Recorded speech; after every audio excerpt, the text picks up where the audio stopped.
I am good at only one thing: business. For the last 30 years, I've built 19 companies and invested in 78 startups.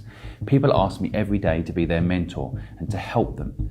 And they've even offered me £10,000 to help them just for one day in business.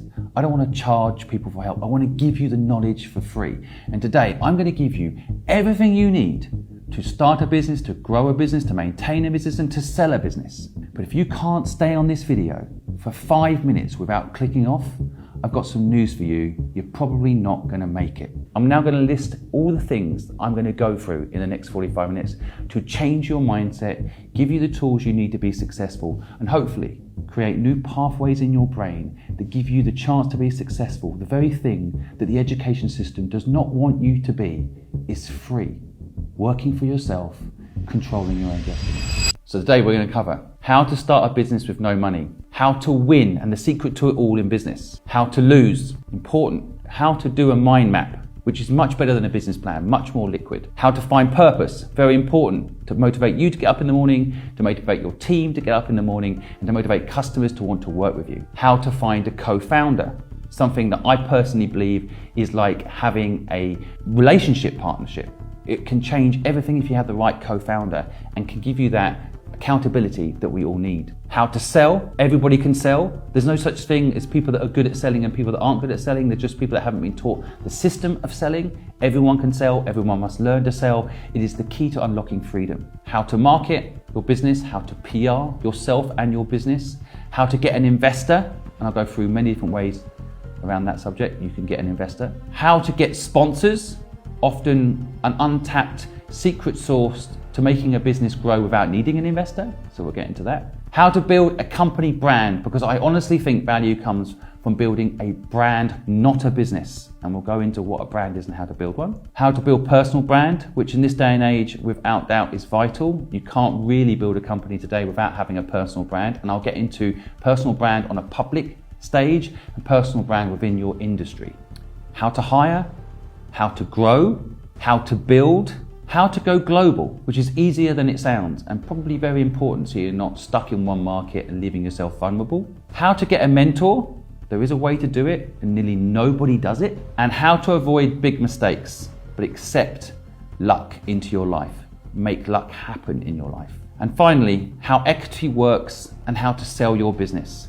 At the end of this video, you will know everything that's taken me 35 years to know. You will be changed if you watch this video, and I promise you at the end of it, it will cost you nothing and you'll never regret it. How to start. Now, most people tell you to start a business when you have an idea. That's not where a business starts. A business starts with a feeling, an instinct that perhaps you need to make a change, and then applying yourself to learning what is the best way to build something that you love. Now, everybody tells me that starting a business is filling a market gap or finding a niche. That is not true. One of my most successful early companies was a company called Fluid. This company turned into one of the biggest agencies in Asia, which I sold to PricewaterhouseCoopers for more money than I'll ever need. And when I launched that company, there was 500 other businesses doing almost exactly the same. So how did I manage to win? I didn't have an original idea like everybody tells you you've got to have to start a business. You don't start with an original idea. You start with what you like doing. Now, I love helping businesses and people succeed. I love marketing. I could spend all day long studying and understanding marketing. Every time someone launches a new business, I want to understand how they made it successful. I'm obsessed. I enjoy it. It's my hobby. There is no work-life balance. There is only syncing up your life with your business. And so I believe the first step in starting a business is following your passions. Now, everybody tells you that that's not the way to start a business because often your passions initially don't necessarily generate revenue. But that's because you haven't applied a business mindset to what you love. So I loved marketing and I started a creative agency called Fluid that helped people come up with marketing ideas to make their businesses successful. Now, there were many companies doing it, but not many of these people doing it loved it like I did.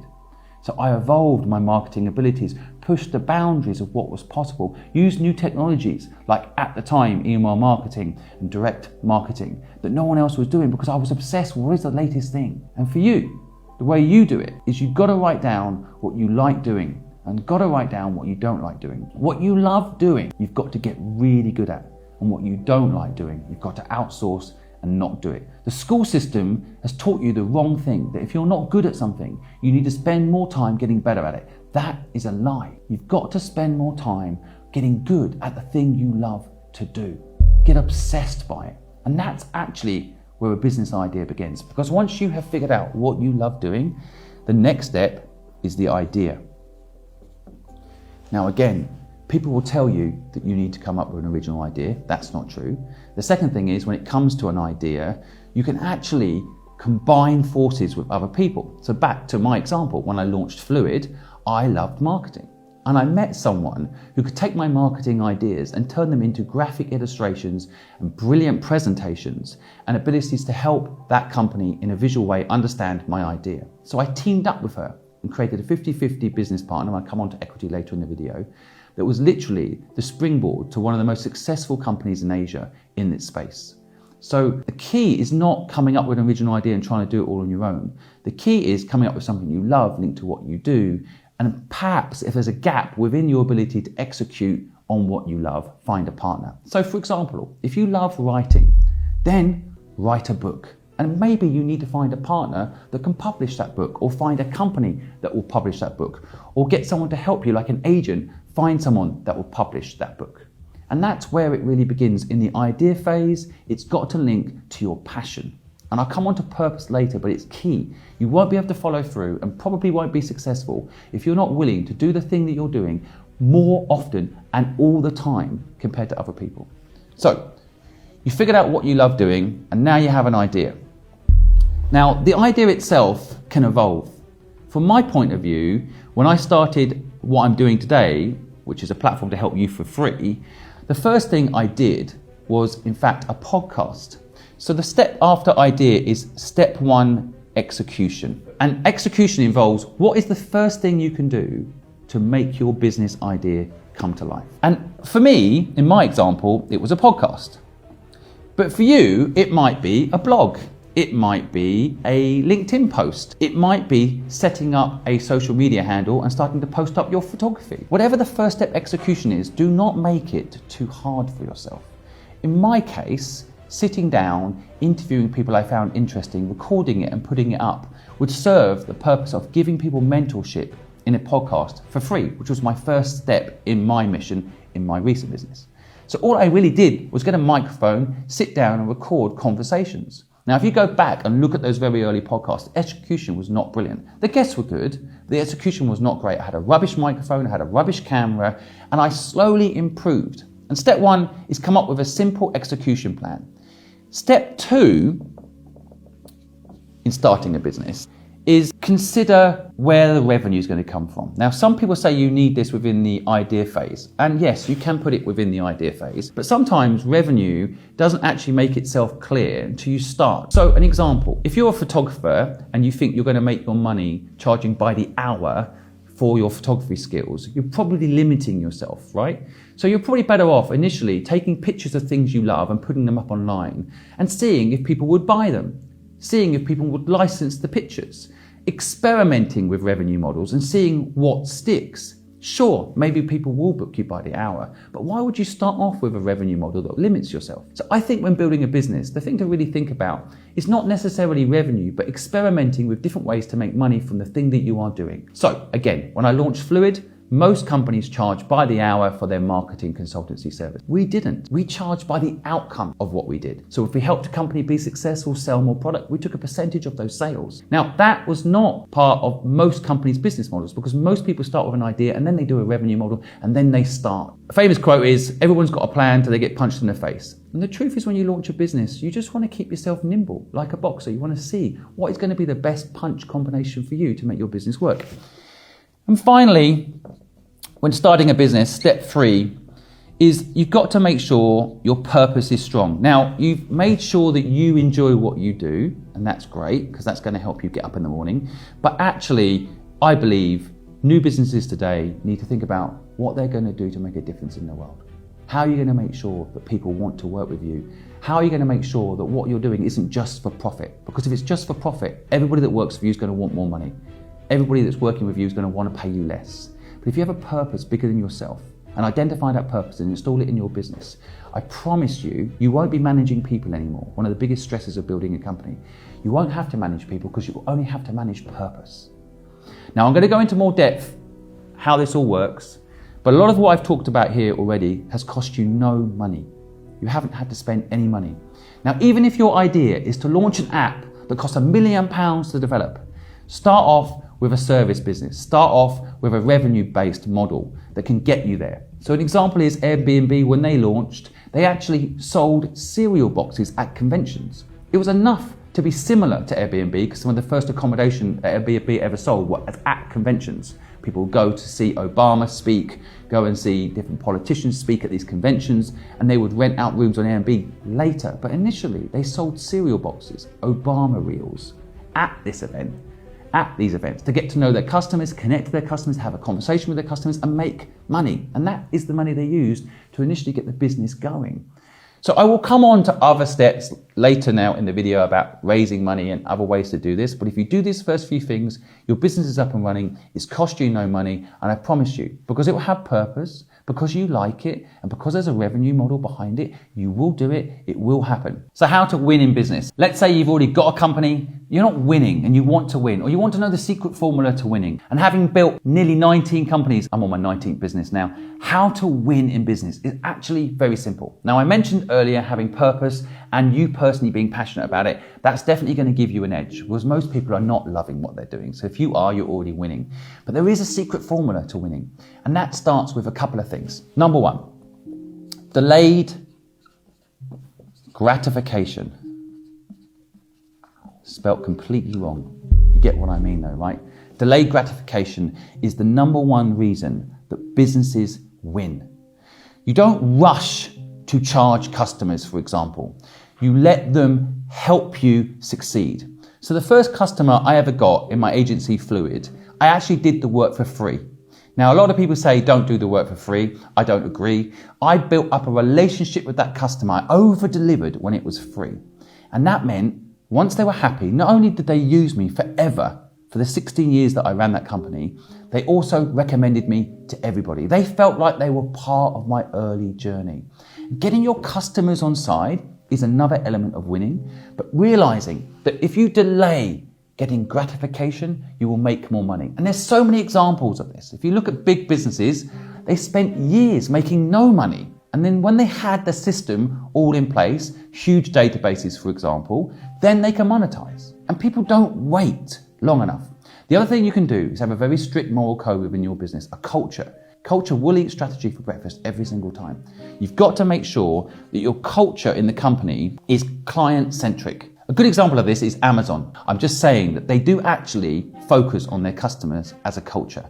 And I think that a lot of people are too busy, for example, thinking about how they can get money out of their customer and not thinking how they can bring value. And if you want to win, bring value. You want loyalty, bring value. You want them to follow you, promote you, share you on their stories, care about you, talk about you when you're not in the room, then show them some love. It sounds simple, but people don't do it because they're too busy not waiting for the payoff and too busy not installing a culture of patience, a culture of caring about your customer.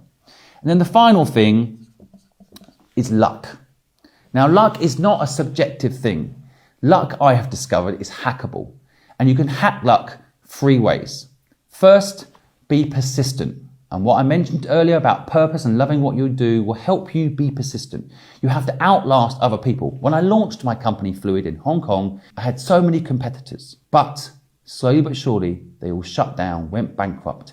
They didn't care like I did. And I think that whole luck thing is about persistence. That's number 1. Number 2 in hacking luck is know your destination. What is success for you? What will make you happy? What do you want? Big company, small company? And by the way, a big company is much easier to run than a small company. Aim for a big company is my recommendation. But that's my opinion. It might not work for you. So I suggest you define success for yourself. Today, success for me is having the time to take my son to school and be able to pick him up. It's having time to do the exercise I want to do. That's how I define success. So I never sell hours. And we'll come to that in a little bit, why you should never sell hours. But luck is hackable. You have to be persistent. You have to know your destination. And finally, you have to learn to take risk. Be careful with sayings out there trying to trick you into options that are not true. So the worst one is the harder you work, the luckier you get. That is not true. That is a lie designed to make you work hard. If it was true, every nurse in this country would be a millionaire. It is not true that working hard equals success. What equals success is taking risk. You have to learn to take risk. Lean into fear. Learn to love fear. Embrace it. And then you can take more risk. And the more risk you take, the luckier you get. Learn to build culture into your businesses about the long term and learn to hack luck. You will win. The secret to it all is learning to accept that you could lose everything and it doesn't matter. You've got to be willing to risk it all. Take a chance and go for it. Do not rush. Do not see this as anything but a marathon. It's not a sprint. Enjoy the journey. Don't rush. No one can beat you if you do it. So delayed gratification is key. Brands like Facebook and Instagram, although I'm not a fan necessarily of these platforms, they personify this concept. They did build massive user bases, but they didn't monetize them at the beginning. They waited. They just kept building value in their platforms for the users, and more people kept signing up. And they didn't actually monetize for a very long time. I think Facebook was nearly 10 years before it started making money. And although I'm not suggesting you wait 10 years and those companies have different investment structures, which we'll talk about a bit later, it is important to understand how important this is to building a successful long-term business. Do not think about making money straight up. Build a brand, not a business. And those businesses like Facebook and Instagram, they waited a decade before they started monetizing. And as soon as they started monetizing, Facebook in particular, it started to decline as a brand. Less people liked it. Too many ads on the screen, too many annoying buttons that didn't have any relevance to them because they were suddenly trying to make their client happy, the advertiser, and no longer focused on the user in the same way. So be careful. But that is how you build massive economic moats. People like Google, similar. At the beginning, no revenue. YouTube, at the beginning, no revenue. Focus on building something that has value for people. Delayed gratification is one of the secret weapons in building a sustainable, large, and successful business that you love. Next up, how to lose. It might sound like a strange title, but it's the number one thing I've noticed that people don't learn to do that doesn't allow them to be successful. This all stems back probably to school, where you were told that success was getting an A. It's not. Success is actually accepting failure, learning to bounce back from failure, embracing failure, having learnings from the businesses that I have been involved in that have failed, have allowed me to be successful. I guarantee you, if I hadn't lost £1 million on doing a comic book business, I wouldn't be rich or successful today. I needed to learn how to fail. I needed to accept losing. It's key. And so how do you build the stamina and the ability to lose? The first thing you realize, number one, don't let things own you. If you let things own you, you are controlled by the very thing that's meant to bring you pleasure. You have to learn to lose those things and not care about those things. The second thing, to lose, you need to let your short-term ego go. Now, ego is actually a very powerful motivator, and there are different types of ego. The ego I'm talking about here is driving around in the right car to give an image to people that don't care about you that you are successful. Do not worry about this. Learn to enjoy looking like you're a loser. Let people underestimate you. It is so powerful to be underestimated by your competition, even by your customers, because if they think you can't deliver and you do, then brilliant. Do not worry about losing. Learn to be a D student. Love to fail. That's why 80% of A students end up working for D students, because A students are scared to lose. They don't want to lose. They always want to get an A. They always want to be seen as the smartest person in the room. Don't worry about it. Learn to lose. Learn to embrace getting a D. And getting a D in business means take your time. Don't let someone else decide whether or not you're successful or not. Do not let anybody else tell you how to do things. And ironically, power up your ego in a different way, an internal ego that tells you you're not a loser. You know where you're going. No matter what people judge you based on the car that you're driving or where you're living or what you do with your day, don't let them decide that you're a loser. Let them think whatever they want. Learn to love losing. Learn to embrace failure. I promise you, if you think that the worst is if you try something and you lose everything, it doesn't matter, you can go again, you will succeed. I guarantee it. Next up, I want to teach you something practical. How to do a mind map. So many people teach you in business to do a business plan. Forget that shit. There is no use for a business plan. What you want to do is map out where your business could go, how it could go, and understand the different directions in which to take your business. And I'm going to go through how to do a mind map next. Now, I have never seen anyone teach anybody how to do a mind map.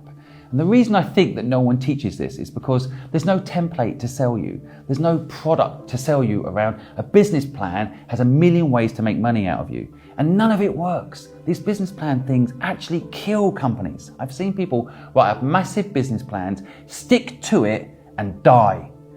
A mind map, however, will cost you nothing to do and actually leaves you nimble and free to explore where the business can go. And it's so simple. It starts in the middle with your hobby. Whatever that is, what you love to do. Second part of a mind map is the business. I can't spell, but don't judge me for that. Luckily, I know what I'm doing in business. What is the business? So what is your hobby? What do you love to do? And ideally, it now links to the business. Now, with the business, and I'm going to use my company as an example, hopefully it translates into what maybe your idea is. But in my business, which is what we call Free Humanity, the name probably gives it away, what we want to do. We want people to be free, to do what they love. So within Free Humanity, this is what I did when I first started the business 4 years ago. I looked at different ways that I can make the business work. So off here, I wrote podcast. Right? Actually, as I mentioned earlier, this was one of the first things I actually did. So from a podcast, what comes off it? Well, I built a network. Right? I'm now doing a mind map of something I actually have already done to illustrate how a mind map works when you're building out a business of value.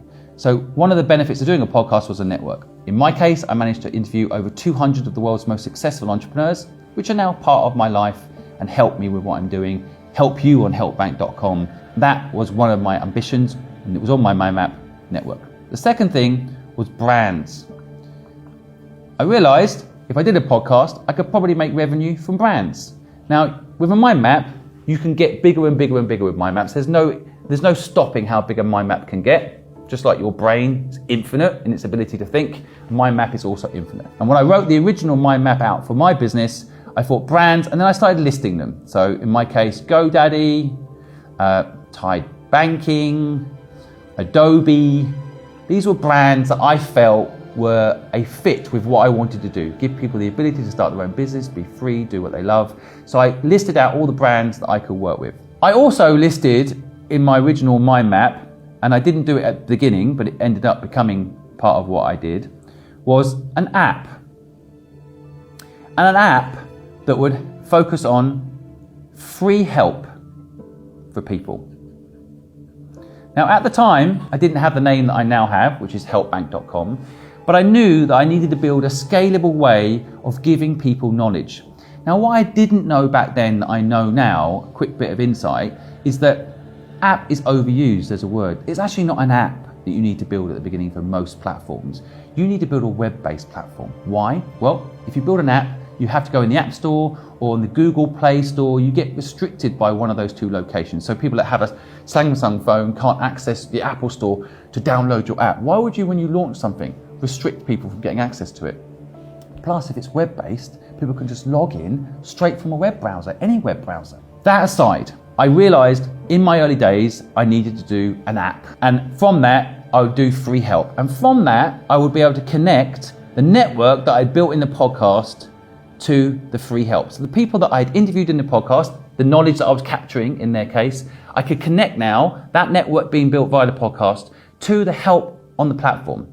This is how it's actually played out. The next thing I spent time thinking about was team.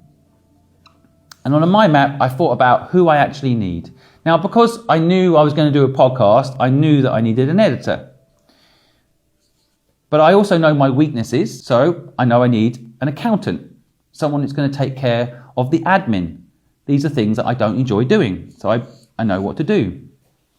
But I also realised with the network that I'd built through the podcast that I could have partners. So it's not just employees, but partners I could link to the team. Again, working with the people that I'd spoken to on the podcast, I could connect them. The people that were going to work on the app, I could connect them. Although they're not necessarily on my payroll, they are people that perhaps are connected to my mission, want to help people, and they can become part of my extended team. Now, within the team structure, I can also start thinking about things like if I have an editor, maybe that editor hires editors.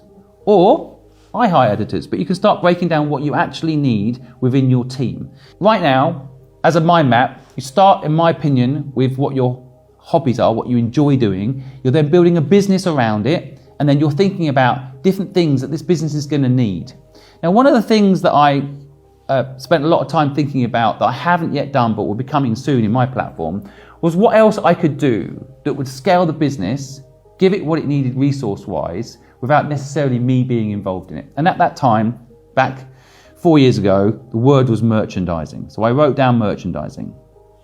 Now, I think it's actually evolved now. It's beyond merchandising. But from that, I wrote down, of course, what everyone was doing 4 years ago.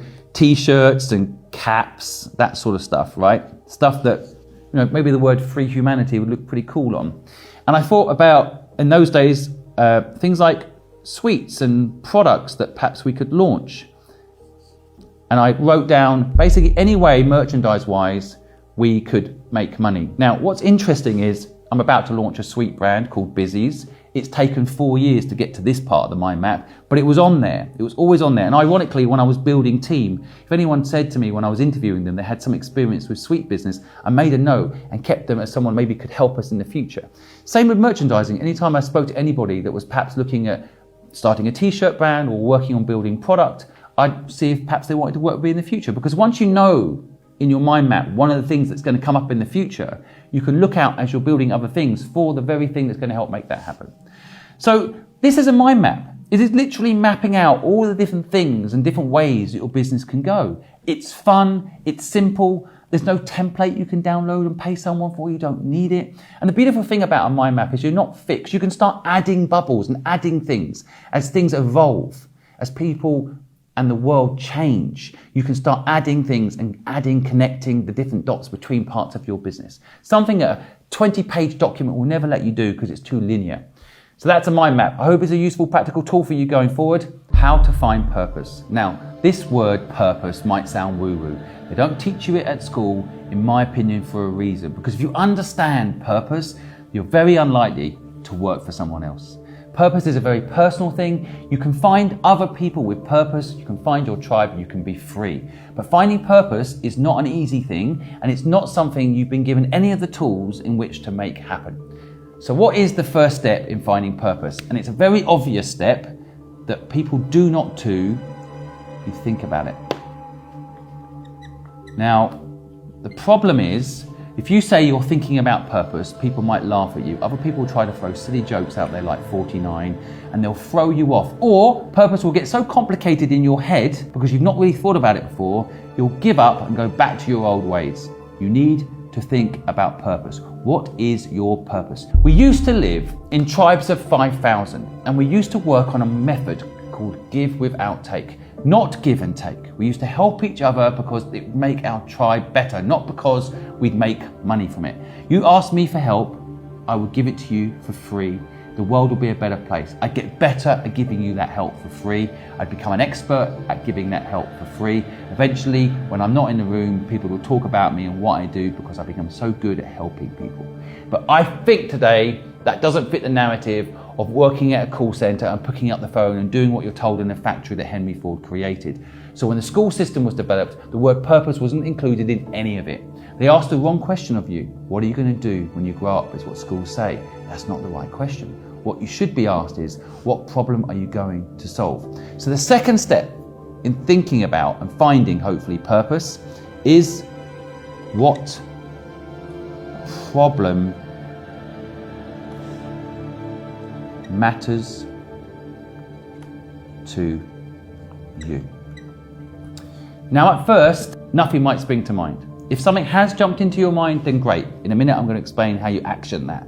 But if it hasn't jumped into your mind, start thinking about what problems have actually affected you, big or small. Now, it can be really simple, like the banks aren't open early enough for you, or the swimming pool you wanted to go to doesn't let you swim the time you want. It might sound silly, but you start thinking about problems that bother you, and your brain wakes up, the entrepreneur muscle in your brain that helps you figure out how to solve that problem. Now, it might be that the bank's not opening on time isn't a problem you're going to solve, but if your brain starts thinking about that problem and how it can solve it, you might begin to understand how to find purpose. The third thing you can do is start breaking down how to make your life and that purpose match.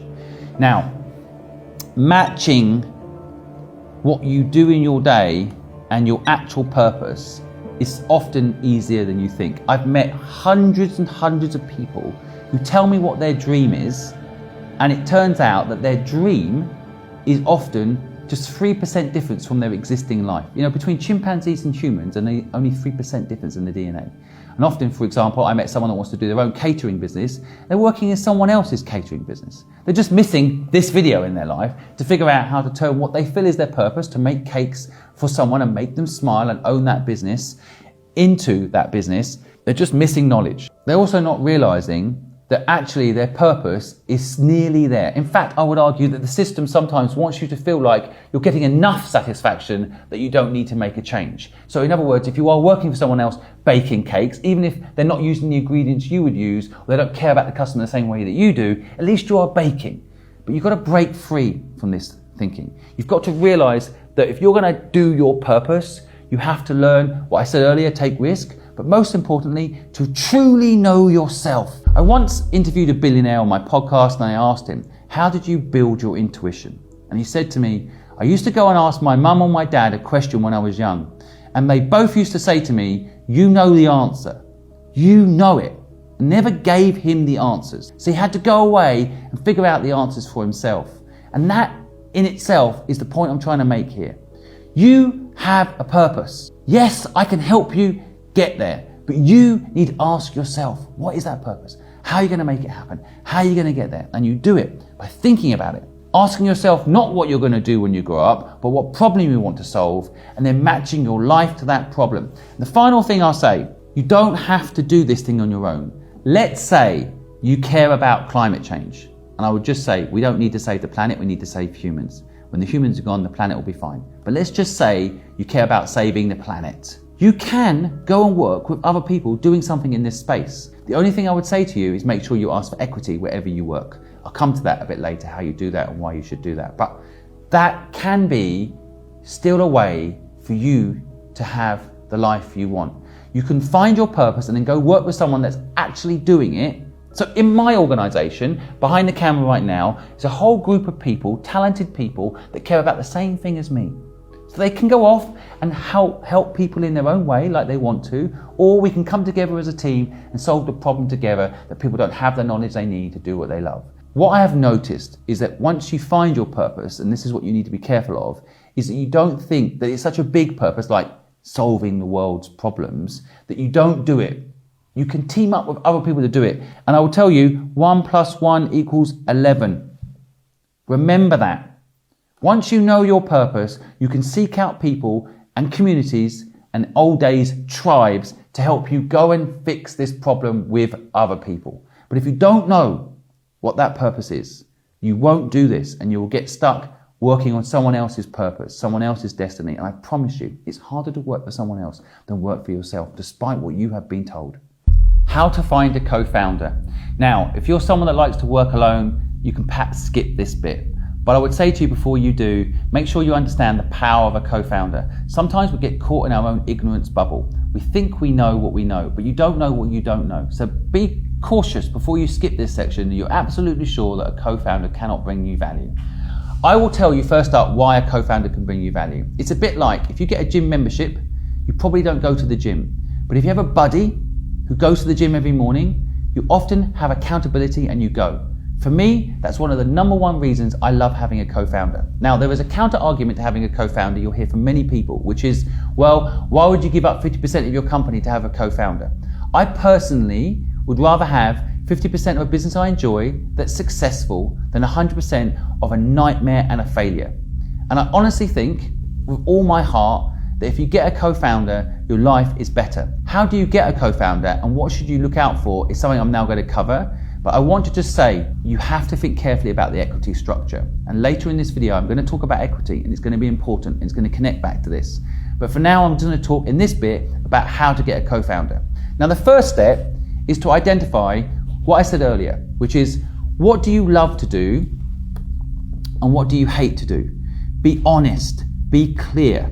Hate and love, right? Hate and love. Now, once you've identified what you hate to do and what you love to do, you can identify what is the perfect co-founder.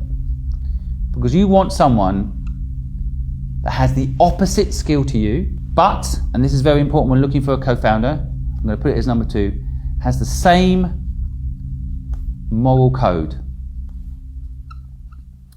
This process of finding a co-founder is pretty much the process of probably finding a partner in life. You're going to spend a lot of time with this person. This person is going to become literally your business life partner. And if you do it right, it is for life. Like I have in business, done businesses with people, and even when I've sold that company, I've done another business with them. If you get it right, it is a lifelong partnership. And so you want to make sure you're honest and clear about what you hate doing and what you love doing so that the person comes in and works with you. One, doesn't question you or cross over with you, lets you run your area and gives you respect. Equally, you have the same with what they do. You write down exactly, in detail, what this person looks like.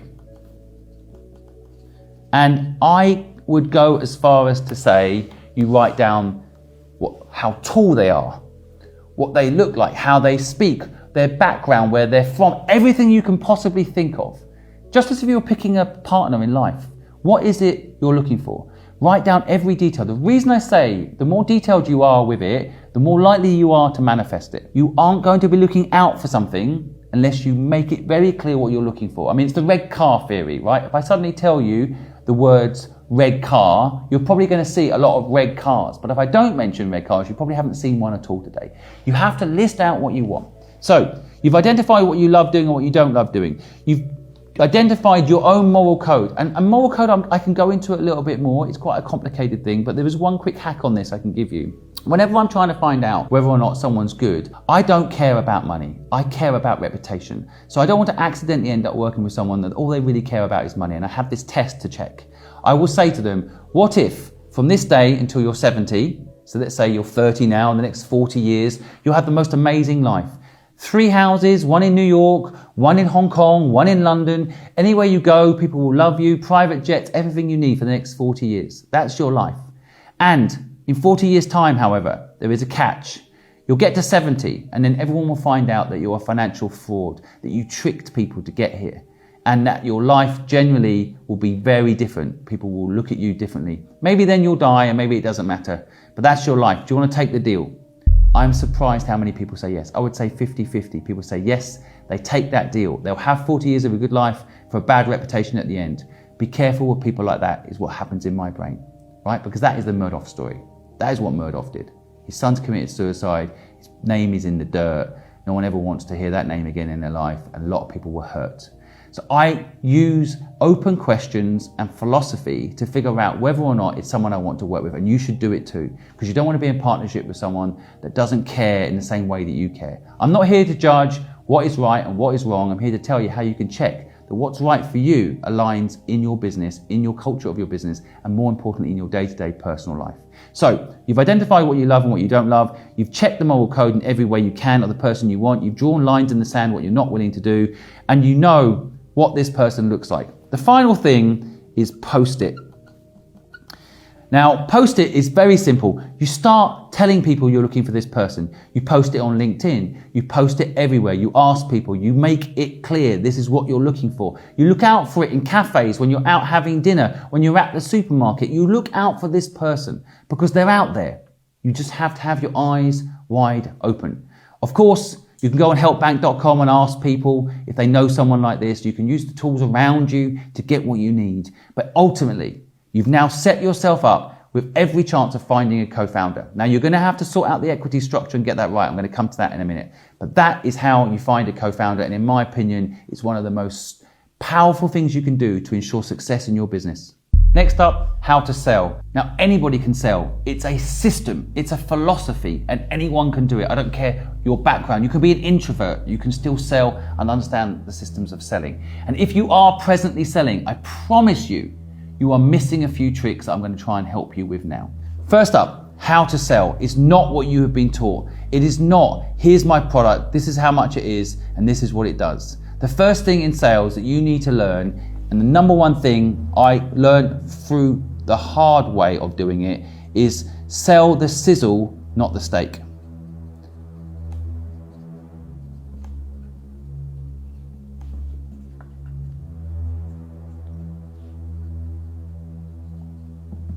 So what does that mean? Well, let's pick one of the best products ever sold, Apple products. Steve Jobs used to always set up events where he'd invite 3,500 people into a room, all the right tech reporters, all the right people, and he would then present to them the sizzle. He would not say, here's a phone with an Intel processor that has this and has that. He would talk about how this product was for the game changers, for those that wanted to do things differently, for the creative types. He was very specific about what the sizzle is. He didn't sell the steak. Now, in that process of selling, there's a couple of other lessons that Steve Jobs teaches us. Of course, he doesn't sell to millions through social media. He picks a community, 3,500 people in a room. He sells to them. He connects to them. He talks to them. And they go and talk to the rest of the world. Getting someone on your side selling for you is one of the most powerful ways to sell. The number one salesperson in my last company was my accountant. Why? Because I gave her the tools to sell. I told her what we did and how we did it. I showed her the sizzle through the numbers. We helped clients be more successful. We helped businesses starve off bankruptcy. We made sure companies did well. And she was proud of that. She would sell the sizzle. She'd sit with her other CFO friends at lunch and she'd say, we saved a company from going bankrupt. We made one company an extra £1 million a month they didn't expect. She would tell people the outcome. She wouldn't say, oh, I work for Fluid and we have marketing ideas. That's not exciting. She talked about the results. She talked about the philosophy, the sizzle. The second element of learning to sell is understand the process of selling. So many people don't. So many people start on what I call the third step. And you need to do 2 steps first before you ever start implementing the third step in sales. So the first step in any sales is understand your customer. Now it sounds so obvious and I'm shocked how many people don't do it. I often get emails that say, Dear John, or they say, Dear Simon, I really love what you're doing X, and they haven't actually researched what I'm really doing. However, when someone sends me something and understands what I'm doing, is clear on how they can bring value to me, I sit up and I listen. And that is the number one thing that people don't do in the first step of sales. Enough research. They do not spend enough time understanding if the person they're talking to actually needs them. They spend way too much time selling to people that don't actually need what they've got to sell. Don't waste your time with people that don't need what you've got. Focus on the people that do need what you've got. First step is, do they need you? Get to know them. The second step in this 3-step process to get any sales done is understand the person you're working with in the context of, do you like them? This element of sales is so powerful. If you can have a real connection with the person you're selling to, a genuine connection, not a fake connection, it is something that will help you get through all sorts of difficult times in that relationship. You need to like each other. You need to genuinely like each other. And if you meet someone who needs what you need, but they don't like you and you don't like them, one, the sale probably won't go ahead. But even worse, the sale might go ahead. Then you'll be working with someone that doesn't like you and you don't like them. If they're rude, they're abrupt, you go out for dinner, they're rude to the waiter, if it doesn't appeal to you, drop them. Do not work with these people. It might be hard, you might want the revenue, but I promise you, you will not build a business that will last if you sell to the wrong people. So, first step, do they need you? Do you need them? Second step, do they like you? Do you like them? If you do these two things well, the final step, and let's call it the deal, it will happen. Because if they like you and they need you, they will work with you to make a deal happen. I have done enormous deals every single time in my career. I've done the first two steps right. It's no problem. In fact, I have said how much I would like for, say, example, a contract, and that client's come back to me and given me even more, told me the budget, given me insight into how to make sure we get the work. So it's so important to not just go in there cold with what you've got to sell, but go in there understanding the person and making sure it lasts. If you follow these 3 steps, I promise you, you'll get every single sale done. Now, there's one more final thing I want to tell you about sales. You've got to think long term. There was a study done by Harvard. They analysed the best salespeople in the world. And the top 50 salespeople in the world would, on average, approach someone to get a deal done 5 times. They would send them an email, for example, and then a few weeks later they'd send them a follow-up email, and then maybe they'd send them a brochure or contact them through social media. They would basically contact maximum of 5 times before they would actually consider that lead dead. And that was their mistake. And we're talking about the leading salespeople. But the top 1% of salespeople, which it turns out I am one of these people. I didn't know it at the time, I now know it looking at the research. The top 1% of salespeople do something very different. When I started Fluid, I wrote down all 50 companies that I wanted to work with in the building of this business. And there were big names on there. And from day one, I built a system to reach out to them by hook or by crook in some way every single month. For example, at Christmas, I would wish them a Merry Christmas, send them a card. Chinese New Year, I'd send them something. When I learned something about their industry that I thought could be useful to them, a bit of research, I would send it to them. I would always make sure that every single month I made contact with them in some way, not to sell necessarily, but to build a relationship, to get to know what their needs were. In some cases, I got those clients quite quick, but in the majority of the businesses, it took me, for example, 9 years to get some of those companies on board. Every single month for 9 years, I would approach those companies. And that's the secret to it. It's a long game. You have to apply yourself, build a system in sales that lasts. It cannot be one email, they don't reply, or one email and they say no. You've got to keep staying in contact with them. Building things like email lists are still very powerful. No, it's not as cool these days as being popular on TikTok, but I promise you, having an email list where you can contact that person regularly, keep them up to date of what you're doing, keep up to date with what they're doing, will ensure a sale at some point in the future, as long as you're politely persistent. I promise you, you follow these rules in sales, your life will change. I would add, in sales, people don't bring their personality into the mix enough. You've got to be yourself, be honest, be authentic. In sales, it's not about selling someone a car that doesn't work. That is bullshit. That is how people are projecting what sales looks like. Sales is about selling someone a car they actually need. I have seen in my own life, when I've gone to buy a car, the best salespeople tell me, you don't want this car, you want that car, in another showroom where they don't get the commission. I've actually had that happen. And when I saw that happen, I hired that person because that person is thinking long term. They're not trying to sell me a car to make the commission. They're building a relationship with me, and that is what you need to do to be successful in sales. Next up, how to market. This is a deep subject, but I'm going to try and give you all the knowledge I've gained in decades of building some of the most complicated marketing structures there is. Now, marketing is one of the most important pieces in making a business work. And when I think about this subject, it's so complicated. I honestly think, because I know everything about this subject, it's like rocket science. I will start off perhaps by teaching you that in marketing, 50% of what you spend will probably be wasted. So if you've got 1 million views, but the wrong views, it's wasted. So marketing is about really experimenting. Now, I mentioned earlier when talking about sales, sell the sizzle, not the steak. Of course, that applies in marketing too. But marketing is actually about connecting with people over time.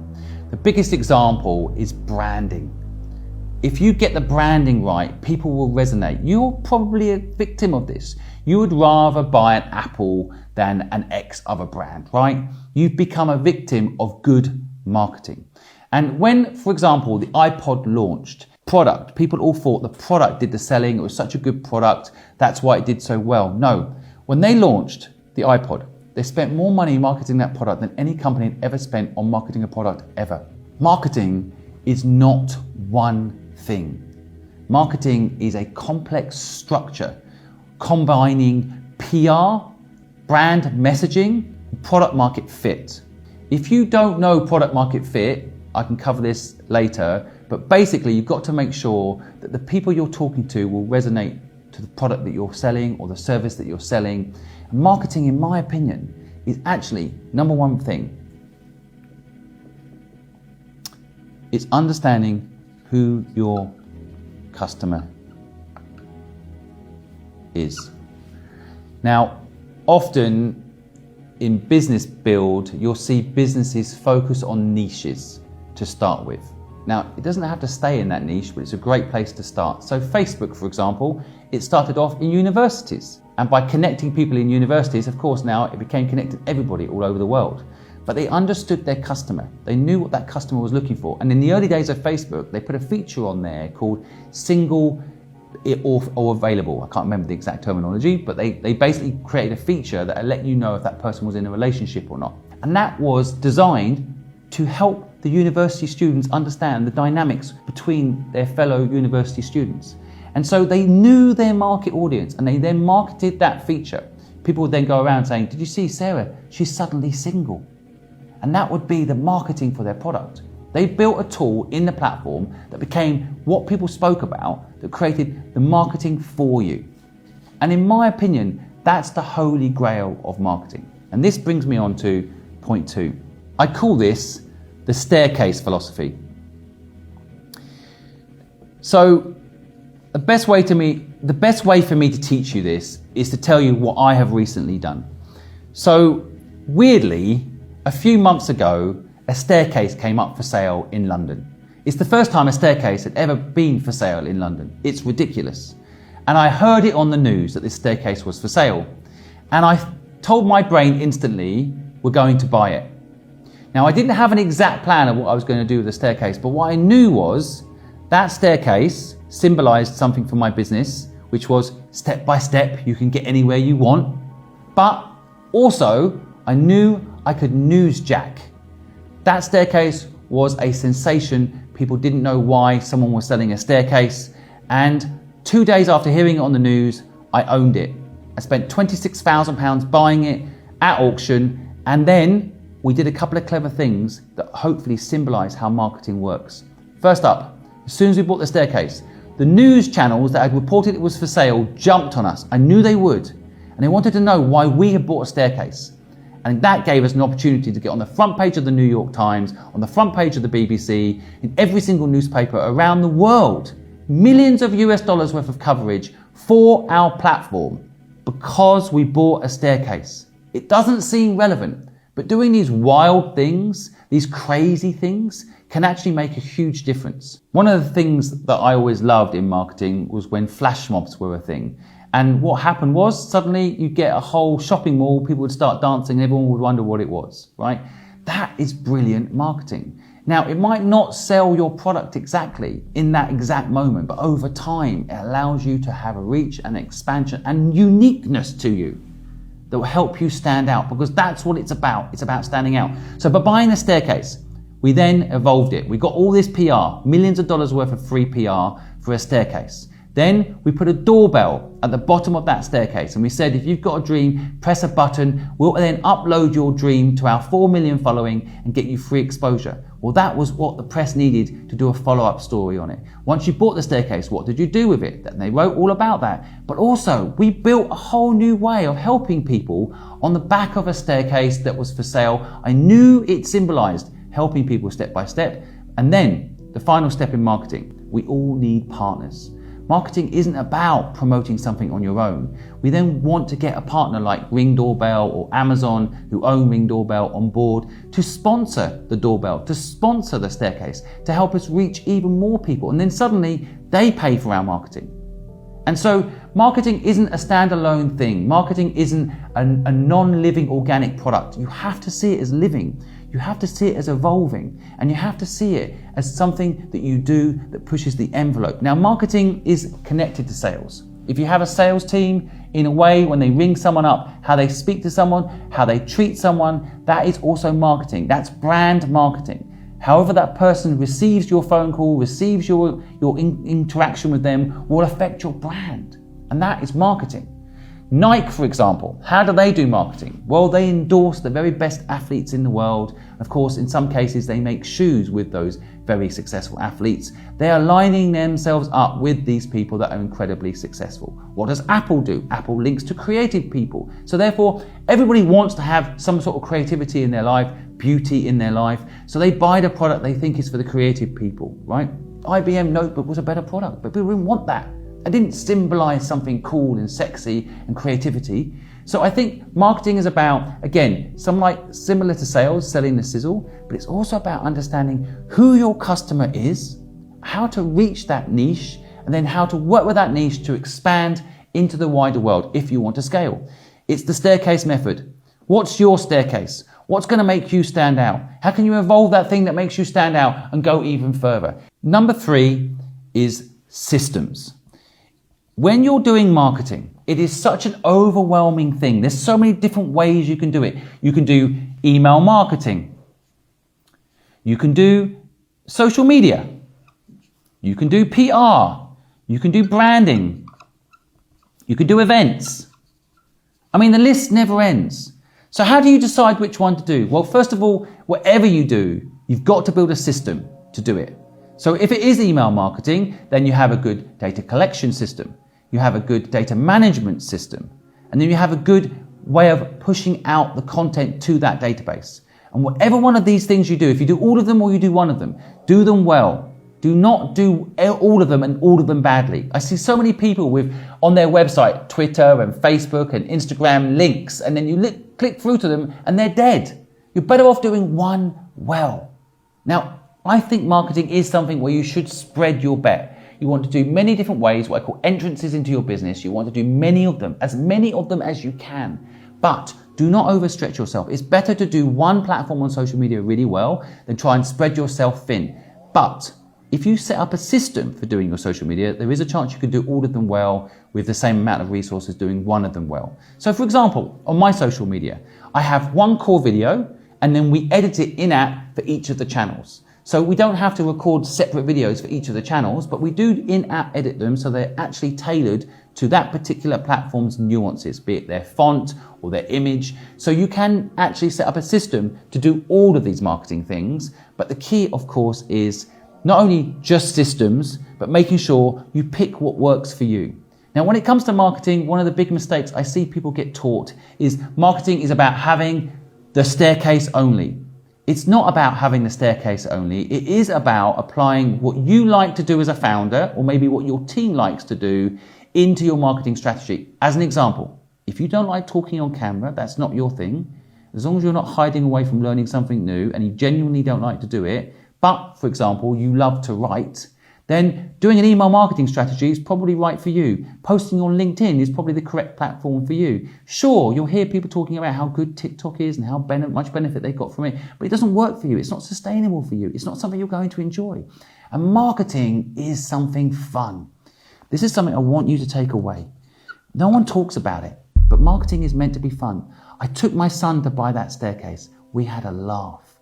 Once we got the staircase, we had a laugh cleaning it up. We had a laugh putting a blimp on top of it. We had a laugh putting a doorbell on the front of it. We enjoyed the whole bloody thing. And if you don't enjoy it, what's the point? Marketing is about enjoying it. That's why I see brands do well. I'll give you an example.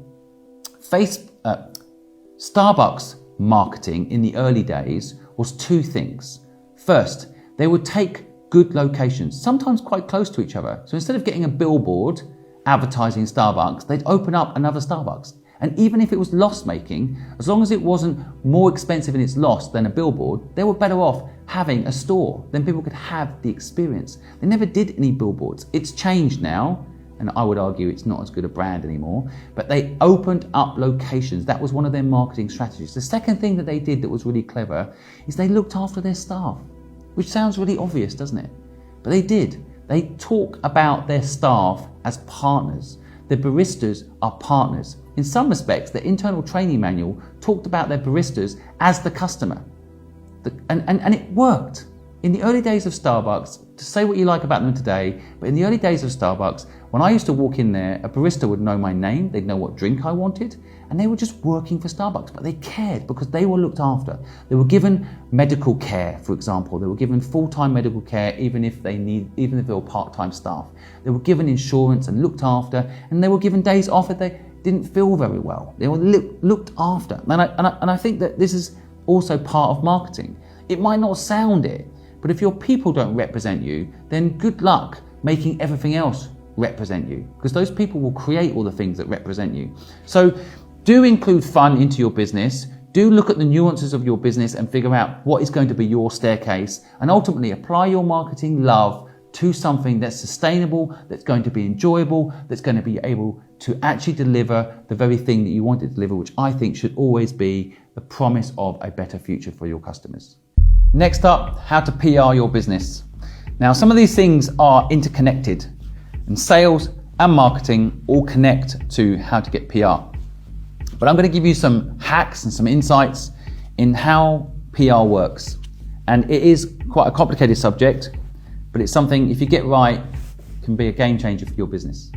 Now, first up, I'll say getting PR has to be very targeted. I know plenty of people that have got PR for the money they've raised in their company, and it will go out to platforms like TechCrunch. It will make them feel good, but it had no impact on their business other than to make them feel good, which is fine, I guess. But I do think PR should be more strategic. I'd rather spend time reaching the press and actually getting a tangible result and not just playing to ego. So recently, for example, I was featured on the BBC News. They talked about what we were doing at the doorbell where people could pitch their dreams. And this led to hundreds of people finding out about it, going to our staircase, pitching their dream and helping them make their dream happen. Now that, in my opinion, is targeted marketing. Equally, I have done recently an article in a business journal that got zero reaction. Now, I was proud to be in the business journal. I don't want to say which one it is so I don't insult them, but ultimately it actually led to no value as far as what I wanted to do, which is help people do what they love and make sure people know there's a service out there for free to help them do what they love. So PR is very important to be targeted. And so I'll write that down first. Now, targeting can also be subjective, because a bit like marketing itself and sales, of course, sometimes you do need to cast the net wide and get as much coverage as you can. But if you do start to target your actual needs, it's much easier to get PR. I'll give you an example. If, for example, you want to let people know that you are now selling cherries on the side of the street, the best thing to do is get some PR in the local area that you live. Now, as much as it might be nice to say you've started a cherry farm selling cherries on the side of the street to make that farm work, probably could get you in a mainstream news channel, it won't necessarily lead to sales in the location in which you sell those cherries. So targeting and understanding exactly who you're trying to reach is actually the key. And it's more likely that if you are selling cherries in East Sussex, the East Sussex Times will cover you. It's more relevant, more chances of actually getting the PR than, say, for example, the BBC covering it, because it's not necessarily going to be that interesting. You could spend a lot of time and money reaching those people and then not cover you. The second thing I'll teach you about PR is journalists are lazy.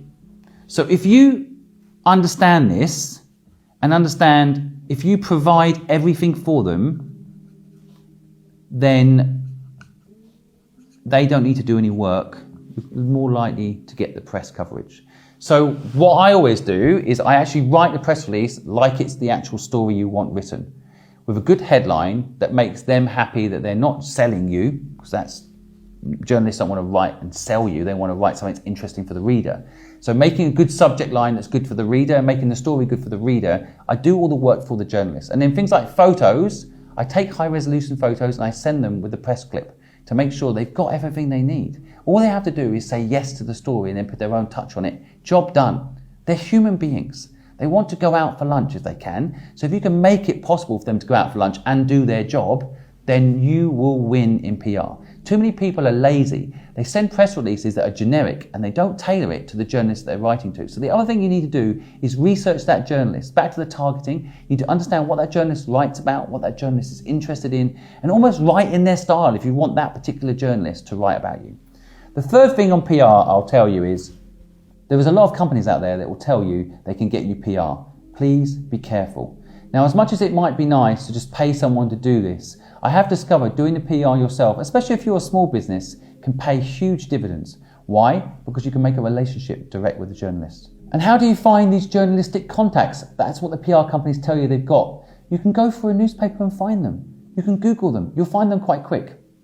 And one big hack I'll give you is Twitter in particular is really good to get hold of journalists. If you start following the journalists that you want to write about you and you start engaging on their posts, I would say that's one of the best ways to start building up a relationship with a journalist. Most people will reply to comments or read a comment that you've made on one of their posts. And weirdly enough, often journalists don't have big followings and they don't actually have a lot of comments. So you can start making a relationship, start commenting on something. If they post something about global warming and you've got a product that's helping reduce global warming, then you will get noticed if you start commenting on a story they've done about it.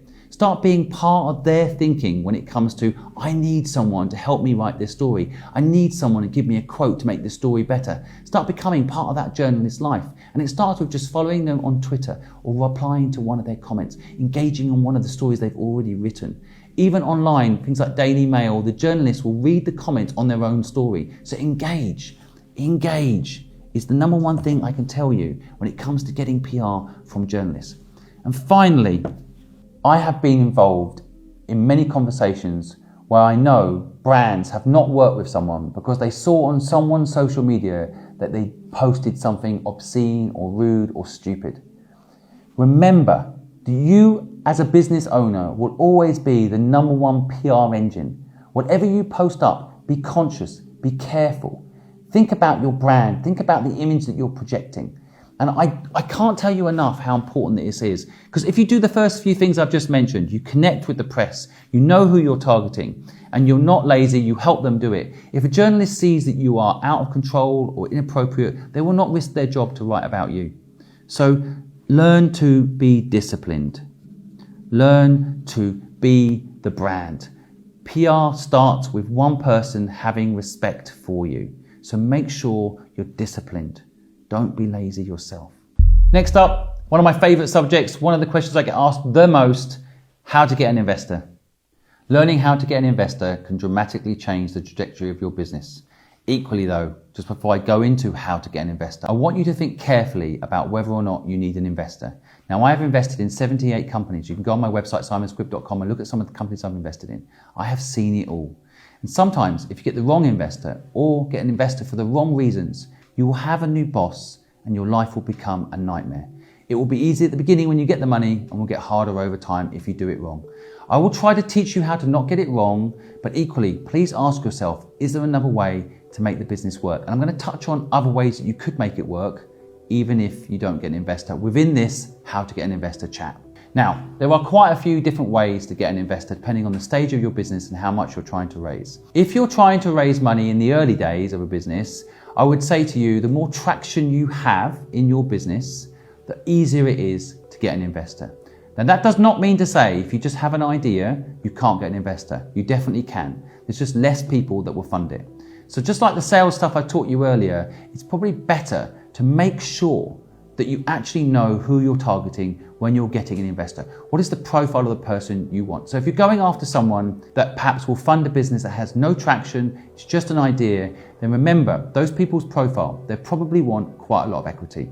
They'll probably want some involvement in the business to make sure it works. They probably want some sector relevance, industry relevance to your business so they can add value, because no investor, I don't care who they are, just want to feel like money. Everybody wants to feel like they're bringing some sort of value. In fact, I would argue you shouldn't invest in a business unless you can bring value. You've got to make the value the thing that gives you the edge to make that investment work. Otherwise, you might just invest in the stock market. If you can't bring value, you might as well invest in the stock market. And I don't think you make money from the stock market. Middle class people make money from the stock market. You make money like Warren Buffett makes money. You own a piece of a company you can influence. You can help make sure it's successful. So do your research. But these are the types of profiles that are often the best. Family and friends. Now, I know family and friends can be difficult for a lot of people. A lot of people don't have family and friends with money, and I totally understand that, and I'll come to other methods, but I just want to touch on this first, because family and friends, the reason it's such a good thing to do is because they know you. You don't have to convince someone of your personality, your profile, your dedication. They will know all of that. They'll know the true you most of the time. That can be really powerful in speeding up the process of getting the money you need. Now, of course, we all know it can get messy if you take money off family and friends and you don't pay them back. So tell them the truth. They could lose all their money. That's all you need to do. You need to tell them they could lose all their money. In the wish to get investment, we sometimes go down the road of overselling it, and that's totally normal. But please be careful with this, especially with family and friends. If you tell them, you invest in my business, it could all go wrong, you can lose everything, then after that, it's up to them. But you make it clear. Don't oversell it that it's a guaranteed win. It cannot be a guaranteed win. Nothing ever is unless you've watched all of this video, of course. There's a high chance, but you know what I mean. Please, please be careful. But I have seen it work. And often family and friends can also help you, which in the early days of any business, if that's the stage you're at, then getting help is probably more valuable than money. But I've seen it work.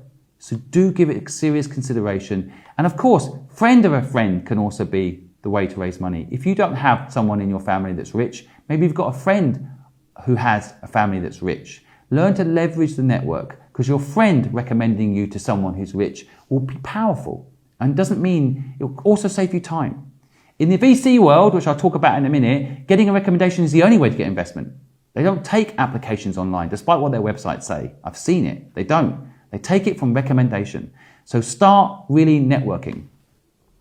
The second thing I'll say, and I've never seen anyone else talk about this when it comes to getting an investor, and that is consider the people you want to work with you in your company as potential investors.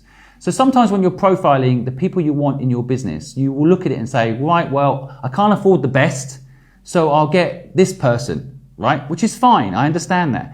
But the smart people think differently. The smart people think, who are the best? And let's say I'm building right now a competitor to LinkedIn, helpbank.com. So I think, who's number 2 at LinkedIn? I want them to come and join me. They're never going to be number 1 at LinkedIn, not for a long time, but maybe they want the chance to build their own LinkedIn and come and join me. Now, the great thing about the number 2 at LinkedIn, definitely got some money in the bank, right? Some money to invest in the business. So I can, and I've done this many times, so this isn't just a theory, but look at your team. Look at your team members as potential investors. In the platform I'm running today, helpbank.com, the people that are involved in this business have invested in this business. Callum, who's behind the camera right now, has put his own money into this business. And he's got equity because of it. And he's taken a lower salary initially. So there's all sorts of benefits to actually doing it this way. You can get your cost down. You can get the best in class involved in the business. And you can bring money in to help make the company work. And it's much better to have money from people that are actually working in the business than people externally who are asking you for a report of when they're going to get their money back. The third thing you can do, and of course this is more traditional, but it is very complex, so I'll try to explain how to go about getting this type of person in your business, but it's an angel investor. Now, you might have heard the term many times. You probably watched rubbish shows like Dragon's Den and thought that getting an investor is the dragon or the angel sits there with all the money and you are desperately trying to get that money off them by making them see your vision. That is the wrong way to get an angel investor. The best way to get an angel investor on board, once you've identified them and done the research to find out who they are, you've been very clear about what you're going to give them if they invest. All of that is common sense, right? I don't need to teach you that right now. Of course, you need to know how much you're going to give them and why. And I'll get into equity in a little bit later in the video, so you can try to work that bit out. But once you've established who you want as an investor and what you're willing to give them, the way to get an investor is completely the opposite to what you think.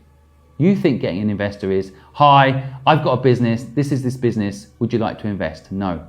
The best way to get an angel investor is not ask for money. The best way to get an angel investor is ask for help. Because you've identified the right investor. They want to feel value. If they can't bring value, they don't want to invest. And often, if you do it right, it's not like Dragon's Den. I've invested in 78 businesses. I always feel honoured and lucky when I get to invest in a successful business.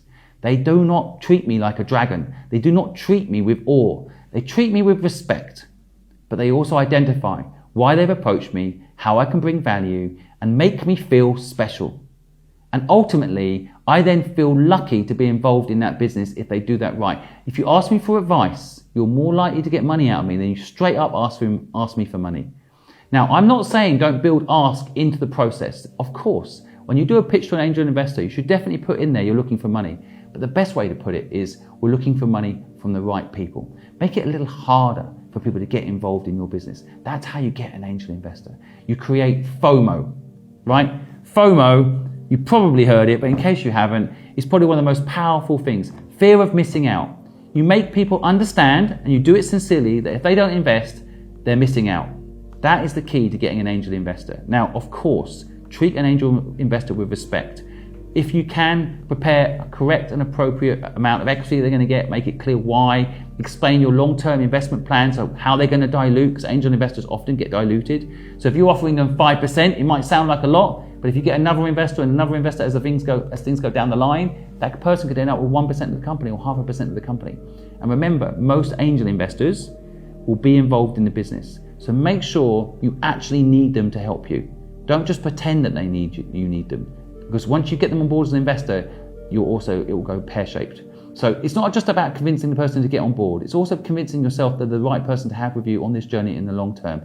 Make sure you do that. Now, the fourth way of getting an investor, more traditional, VCs, venture capitalists. Now, these types of profiles are often a little bit further down the line in your business model than just a startup or an idea. Most of the time, nearly all VCs, although things have changed a little bit when there was a lot of money in the market, but most VCs will genuinely want a business that's proven that needs capital to scale. So the way to get a VC on board, a couple of ways. First, you identify, have they got money? Now, what happens with a lot of VCs is they're raising funds and they're deploying funds and then they're raising funds again. And they won't necessarily tell you. They'll take a meeting with you, they might meet you and understand your business, but they won't necessarily have the funds. And they'll tell you, what we joke in the VC world is you're too tall for radio. So you go for a job interview at a radio station, they reject you in that job, and the interview rejection reason is you were too short for radio. In other words, it's bullshit. They don't tell you why. But you can find out if they're raising. You can Google them to find this out. Don't waste time approaching VCs that are raising money. They won't deploy the capital, they will waste your time. The other thing you can do, and I think it's very important, is see who they've invested in before. And there's a good chance if they've invested in a similar business to yours, it's one of two things. It's either bad news or good news for you. If it's good, then they will invest in many different companies. So for example, there was an investment company that invested in all the Uber type businesses. They invested in Uber, they invested in Lyft, they invested in all of them. They hedged their bet that one of them was going to win, they wanted to be a part of all of them to make sure that they didn't lose. Other VCs will only invest in one company in that category. So just make sure you understand that. But if it's bad news and they only invest in one company in that category, then you can go to the competitor of that VC and create a rivalry between the VC firms. I've seen it play out many times. You make them feel like, well, they've invested in Uber, but I'm Lyft and I think we're going to beat Uber. Would you like to invest in us? And it's primal, but it works. So think about, again, have they got money? Don't waste time selling to people that don't have that. See the investor companies they've invested in before, understand that. And then 3, try to get connected to a previous company that VC has invested in. It's much more powerful for you to get introduced by one of the other portfolio companies of that VC than you personally approaching that VC. So try to make connections. And it was also good due diligence, by the way. If you speak to the company that got investment from that VC, you can find out whether that VC was decent or not, because some of these VCs are awful. So you can do your due diligence, at the same time, hopefully make a relationship with a founder that can introduce you to the VC when the time is right. Now the 5th way, again, I've never seen this way explained to people before, and it's not traditional, but I have done it many, many times, and that is work with your brand partner or a client to fund your growth. So I had an office in Hong Kong and a client wanted us to open up in the Middle East. And I was a bit reluctant, which is why I think I found out about this hack. So I originally said, we don't want to open up there. I think they just wanted us to open up there and then service them, and they didn't want to spend any money doing it. But because we said no and they really wanted to work with us there, they offered to pay us to open up there. So this is a hack I learned, and I will use it many more times after this, that sometimes your client who wants your service or the brand that's sponsoring you will pay for your expansion. Sometimes it's easier for them to do that than go out and build it themselves, for example, or work with a new partner that doesn't understand their philosophy. So your existing clients can be your investor. And it can be really powerful if you do it right too, because that client then feels invested in your success. They're not going to make you go for a tender every year. They're not going to chop and change you as a client or partner or supplier, because they want you to succeed because they own equity in you. Now, of course, you have to do this carefully. So for example, if one of your clients is a bank and they invest in you, it can get very messy suddenly on the legal side. Equally, if you are working with a particular provider, let's say in my case, I work with lots of different online service providers, but I'm partnered with GoDaddy. But if GoDaddy invested in my business, it means all the other online suppliers probably wouldn't work with me, which would not help the people I'm trying to help, which is people starting businesses. So I think it's quite important to make sure you get the right client or the right brand to invest in you, but it can be huge money. And brands do have investment divisions. Google Ventures, Google it. Ironic. They invest in businesses. They invested in a coffee shop called Blue Bottle, a coffee shop. So it's possible to get Google to invest in your business, but you have to understand, again, the motives. Go back to my sales point I made in the video, earlier in the video. If you want to understand how to sell to these brands, use that sales system again. But ultimately, it's a way to raise money. Now, there's one final way I want to quickly flush out with you to raise money to make your business work. Now, it kind of touched on what I said at the beginning of this part of the video, and that is make sure you need an investor. Sometimes when people are asking me for money, I will ask them what they're using the money for. And most of the time, not always, but quite often, it's to get more sales, to grow the product, to make sure more people can buy the product and so on. But when I dig in, it's not money from me that they need. They just need a better sales system. So often when it comes to raising money, you'll find that if you can actually go look at your business and you might say to yourself, well, I need the money to buy the product. Well, you can do crowdfunding, for example. You can find methods of selling your product ahead of time through platforms like Indiegogo and platforms that will pre-sell your product to get you the revenue you need in advance. And you're not giving away any equity when you do that. You can pre-sell your product on certain crowdfunding sites before it's made. And then you can go and use the money you got from that pre-order to go and make it. And that is often a much better way than raising money from an investor. Of course, crowdfunding is quite big across the board now. You can raise money crowdfunding. You can do equity crowdfunding, and there's plenty of sites that do that. I'll put some links down below in the video if you want to check out who they are. But ultimately, you want to figure out whether or not you really need the money from a customer pre-buying it, or from an investor who's going to help bring value, or from a community that's going to support you in the future. You can do crowdfunding where you sell your product. You can do crowdfunding where you sell equity. You can do crowdfunding where ultimately it's just a loan. You can do crowdfunding where people just support you, like GoFundMe. Crowdfunding is definitely one of the ways I think today you should leverage before going to the more traditional routes of, say, a VC or an angel, or of course, family and friends. So crowdfunding is powerful, and don't overlook it. I'm going to put the links to all the different types of crowdfunding sites down below. Go check them out. And let me know if you have any questions in this subject, because it is a complicated one. I will do a video in the future about how to launch a proper crowdfunding site, but that's not now. How to get a sponsor. This is something I get asked all the time. I'm going to give you the code. I'm going to give you the cheat code, I guess, on how to do it.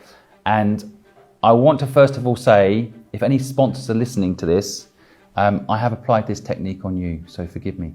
The first is understanding why sponsorship deals happen.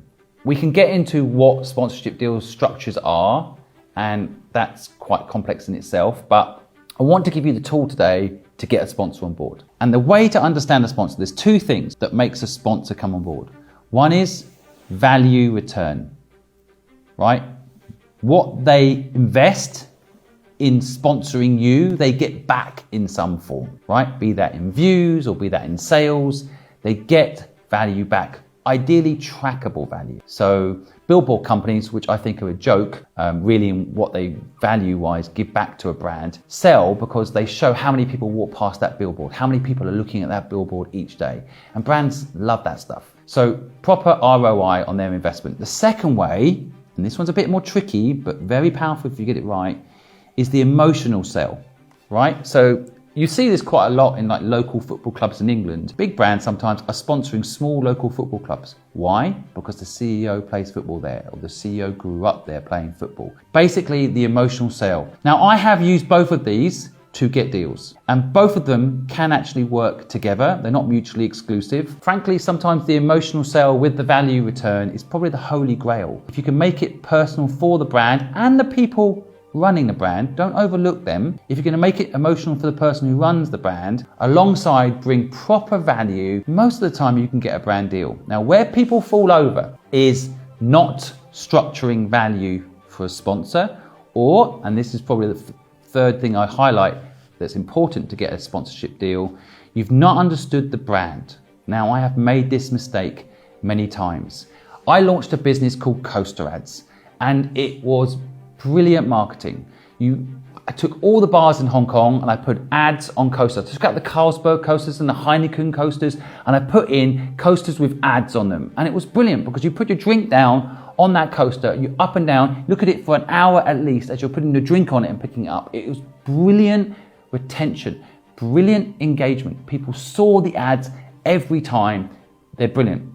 But I tried to sell that service, that coaster ad service, to a jewelry business. And of course, they laughed at me. In fact, I lost them as a client on the agency side because they thought I didn't understand their brand. I was so sure that that jewelry brand would get traction, which they would have done, but I didn't remember what their brand philosophy was. And they're high-end, they're fashionable, they don't want a beer sat on top of them. I made a mistake. I didn't understand the brand. And this is where you need to get really, really clear. What is the brand value? And so in that case, in the jewelry case, they want to sponsor, 007 movies with James Bond's girlfriend wearing the jewelry and looking sexy. They want to be involved in things that are not linked to beer, that are not linked to somebody drunk putting their beer down on their brand. Now, I did eventually sell Coaster Ads out to airlines that wanted to promote going from Hong Kong to Singapore and so on and so forth. So I eventually did really well with that brand. But initially I learned an important lesson. Understand the brand.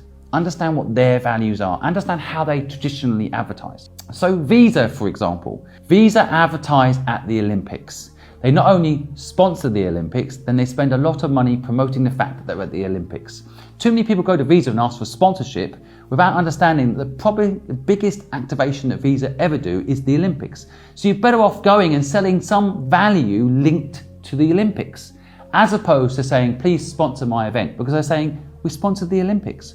We sponsor the biggest event in the world. Now you want us to sponsor your event? Brand values and understanding what that brand wants is key. But I mentioned it briefly a second ago, but I want to highlight it as important. Don't forget the people in these brands. Research who they are. Understand what their motives are. Some of the brands that sponsor me today, GoDaddy and Thai Banking, the people that run those brands care as much about entrepreneurs as the brands themselves. So when they see that me and my team are helping people, genuinely helping people have a better life, not only do the people buy in to becoming a sponsor for us, the brand alignment is there and it happens. Right now, this does tie into the emotional sale somewhat because, for example, one of the people I work with, GoDaddy, had a small business. She knew how hard it was to make that business work. So when she sees what we're doing alongside what GoDaddy does, and this isn't a sponsored video, by the way, but I'm just highlighting the example so you learn. Ultimately, these people make a difference in that brand. That brand is made up of people. So as long as those people don't get fired for sponsoring something that has no relevance to their brand, you can actually end up having champions inside these companies for you to help you get the sponsorship. And I've had that many, many times. Now, the fifth way to get a brand to sponsor you that no one talks about, I don't know why, maybe it's some sort of industry dirty secret, but it's a very, very powerful way of getting a brand sponsor on board is work with someone that's already working with one of these brands. An agent is often one way to describe it, but there are two types of typical agents that brands work with. There is a media buying company. This is a company that will go out and buy all the ad space for that brand. They're paid by the brand to go and get the best deals possible and buy up ad space. You can talk to these media buyers, and often it can be better to talk to them than go direct to the brand, because the brand is too busy with its day-to-day to deal with you as a media owner. They would prefer to deal with the media buyer, one contact, and then that media buyer will deal with everybody that wants to sell media. So recently someone came to me and said they've got a fleet of vans and they want to get brands to advertise on their vans. And they tried going direct to brands and brands said no. I gave them a contact and a media buyer. The media buyer said great, and they bought all the inventory. It's much quicker. The media buyer has a relationship with the brands and often they hold the money. The brand's already allocated the money to the media buyer. So stop trying to sell to the brand, sell to the media buyer. The other way to do it is via the agencies. So I used to own an agency. It's one of the reasons I know this subject so well. But a brand will have a company that will come up with a campaign idea for them. Now, often when you're coming up with a campaign for a brand, you're also looking at how the campaign will be applied in the real world. So it might go on taxis, it might go on a bus, it might go on a coaster. So you can actually tap into these agencies. Examples without showing any preference, there's people like MC Saatchi, Ogilvy, Leo Burnett. These agencies already have the relationship with the company.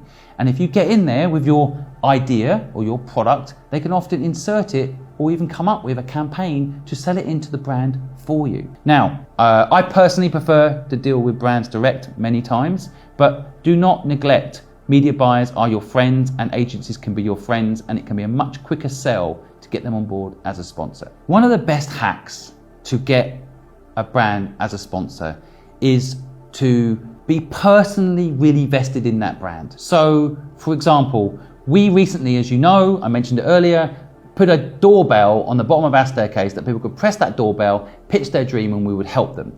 We decided the best product for us to do that, the most economical product that worked on the internet, was Ring Doorbell, owned by Amazon. Now, we didn't ask Ring to sponsor us. We didn't ask Amazon to sponsor us. It was just the best product. We believed in the product and suited what we were trying to do. So we installed it and we marketed it. And of course, guess who's seen it? Ring and Amazon. So now, who are we now working with? Amazon. Now, of course, what I'm talking about here is just using the brand in your life and therefore it being a natural fit for the brand to work with you. When I wear Whoop out on the street, it's natural I'm wearing it because I like the product, and then Whoop will see me with millions of views on my videos wearing a Whoop and they will contact me. So I think that just leaning in to a brand relationship and not initially thinking about the money, back to some of the points I was making in some of the other areas earlier, delayed gratification in sponsorship can also be very powerful. Just work with brands that you love will always be easier than forcing a brand into your ecosystem, but also just doing stuff with that brand as part of your day-to-day business life can lead to sponsorship. How to build a brand. Now, this subject is complex and exciting. If you get it right, a lot of the things I've talked about earlier, like sales and marketing, will happen naturally, but it is complex. Now, there's lots of videos out there about what is a brand, so I'm not going to bore you with that. It's obvious. It's ultimately a statement about what you are doing. You want people to look at it and know. I love the images. I've seen many. You can take away the logo, you can take away everything, and you still know it's that brand. It's not about the actual logo, the design. Branding is about the purpose of the business, the essence of what you're doing. Nike is about supporting athletes. Apple is about supporting creativity. Ultimately, when you're coming to figure out your own brand, I would start with your personal brand because it's a really good way of figuring out how to build a brand. Why? You know you, right? If you're honest about yourself, you can make a brand persona. And you start with writing down your values. What do you care about? What are your non-negotiables? What will you say no to? What will you say yes to? Understanding your personality, understanding what it is you want to do, That's what your brand is about. That's who you are. Now, you will already have a personal brand, and anyone that doesn't want a personal brand, I'm sorry, you're gonna have one no matter what. People will talk about you when you're not in the room. You need to embrace personal branding. And by understanding how others perceive you, it can literally change the trajectory of your life. Now, I have some real gripes with personal brand, and it's not very scalable. Only in certain exceptions around people like Kardashians and so on, can you actually scale a personal brand. As someone that's built a personal brand, as someone that's got 4 million followers, that spent 4 years building a personal brand here in the UK, I can tell you it is sometimes a pain in the arse.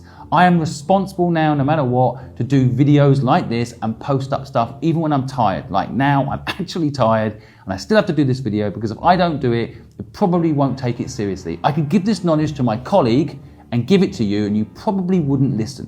So you need to hear it from someone that's been there and done it, like me. And I understand that. And I actually do love doing these videos and helping you, but I'm just trying to highlight the personal brand side is dangerous if that's all you build. You have to take personal brand seriously. You have to identify what your personal brand is. And by the way, I know people that have made their personal brand not being on social media. Their personal brand is they don't get back to you in email. That's actually sometimes what makes them unique. That's their personal brand. I don't reply to DMs. I want to make videos like this that bring you value. I want to do lives. That means I interact in a real world with real people. I have my rules, I have my values. I'm dyslexic, so I don't like reading DMs, but having those rules and having that discipline will ultimately help you define what people say about you instead of people saying it without you having defined it. But brand values of your own can teach you how you need to do exactly the same for your company name. So let's take my brand, Help Bank. Right, Help Bank has a lot of the traits that I personally value. Honesty, openness, authenticity, value. These are all words in my personal brand persona that I have translated into my company persona. However, Help Bank's long-term future also involves helping people with finance. Finance is not a word I use on my personal brand, and also supporting people to get the funding they need is something I have personally done many, many times, but as an organization, as a platform, it's going to be a much more serious thing for Help Bank. So when the branding was designed, we said it has to look a little bit more serious than the Simon Squibb brand, because ultimately we'll be funding people's dreams at scale, and people need to trust if we tell them we're going to fund their dreams, it's actually going to happen. So the Help Bank branding is a combination of the Simon Squibb branding and our competitors potentially in the future. We want to make it look serious. It has some element of fun, but ultimately it has its own brand persona. And all you need to do initially to get the brand right is write down all the different brand values. Now, I want to teach you about how companies apply brand at scale. And there's a few different ways it generally plays out. So let's take a brand like Canon. Canon run a brand method which we call reference, right? And reference is when they leverage someone else's brand to make their brand look good. So Canon, for example, worked with a photographer called Peter McKinnon, who is a brilliant photographer. I'm a big fan of his. And by sponsoring him, by supporting him, they don't need that person as a CEO in their company like Apple have done. They have it external. Nike also do this. I mentioned it earlier. Nike will sponsor top performing athletes with nice personalities that have values, and that therefore becomes part of the Nike brand. So they use this reference model to make their own brand look good. Now, Apple, as I mentioned earlier, they use a different method. I call this the leadership method. And the leadership method is basically where you have a person in the company that represents the brand values. Now, in Help Bank, I am that person. Probably in your business, you are, if you're a small business owner, the person that is the leadership value brand ambassador for your company. You're probably the one that asked to go on stage and talk about your business. You're the one in sales meetings, whatever your business model is, you're probably the one representing the brand. Of course, your staff will represent the brand. Your office environment will represent the brand. Like I said earlier, the days when you go out, have a party and post on your social media will represent your brand. But when it comes to making your brand values clear, You do it by these two methods. You either have a reference model, which means you sponsor certain people that represent your brand value, or you have a leadership model, which is you personally in the company leading the charge to make sure people understand your brand. And I think when it comes to brand building, there are some risks in both of these models. Now, in the reference model, if a celebrity that's supporting your brand does something bad, that can affect your brand. Now, this happens a lot, and they often get fired quick. I think one of the most famous cases, Kanye West, who of course got dropped by Adidas and then lawsuits galore. But what I'm saying is, though, what's good about the reference model is you don't have to spend 4 years building up social media presence like me. I've spent every single day for 4 years doing a post, building up a community. You can just leverage all of that hard work and your brand can have the halo effect of working with me. But the downside is, what if I do something bad?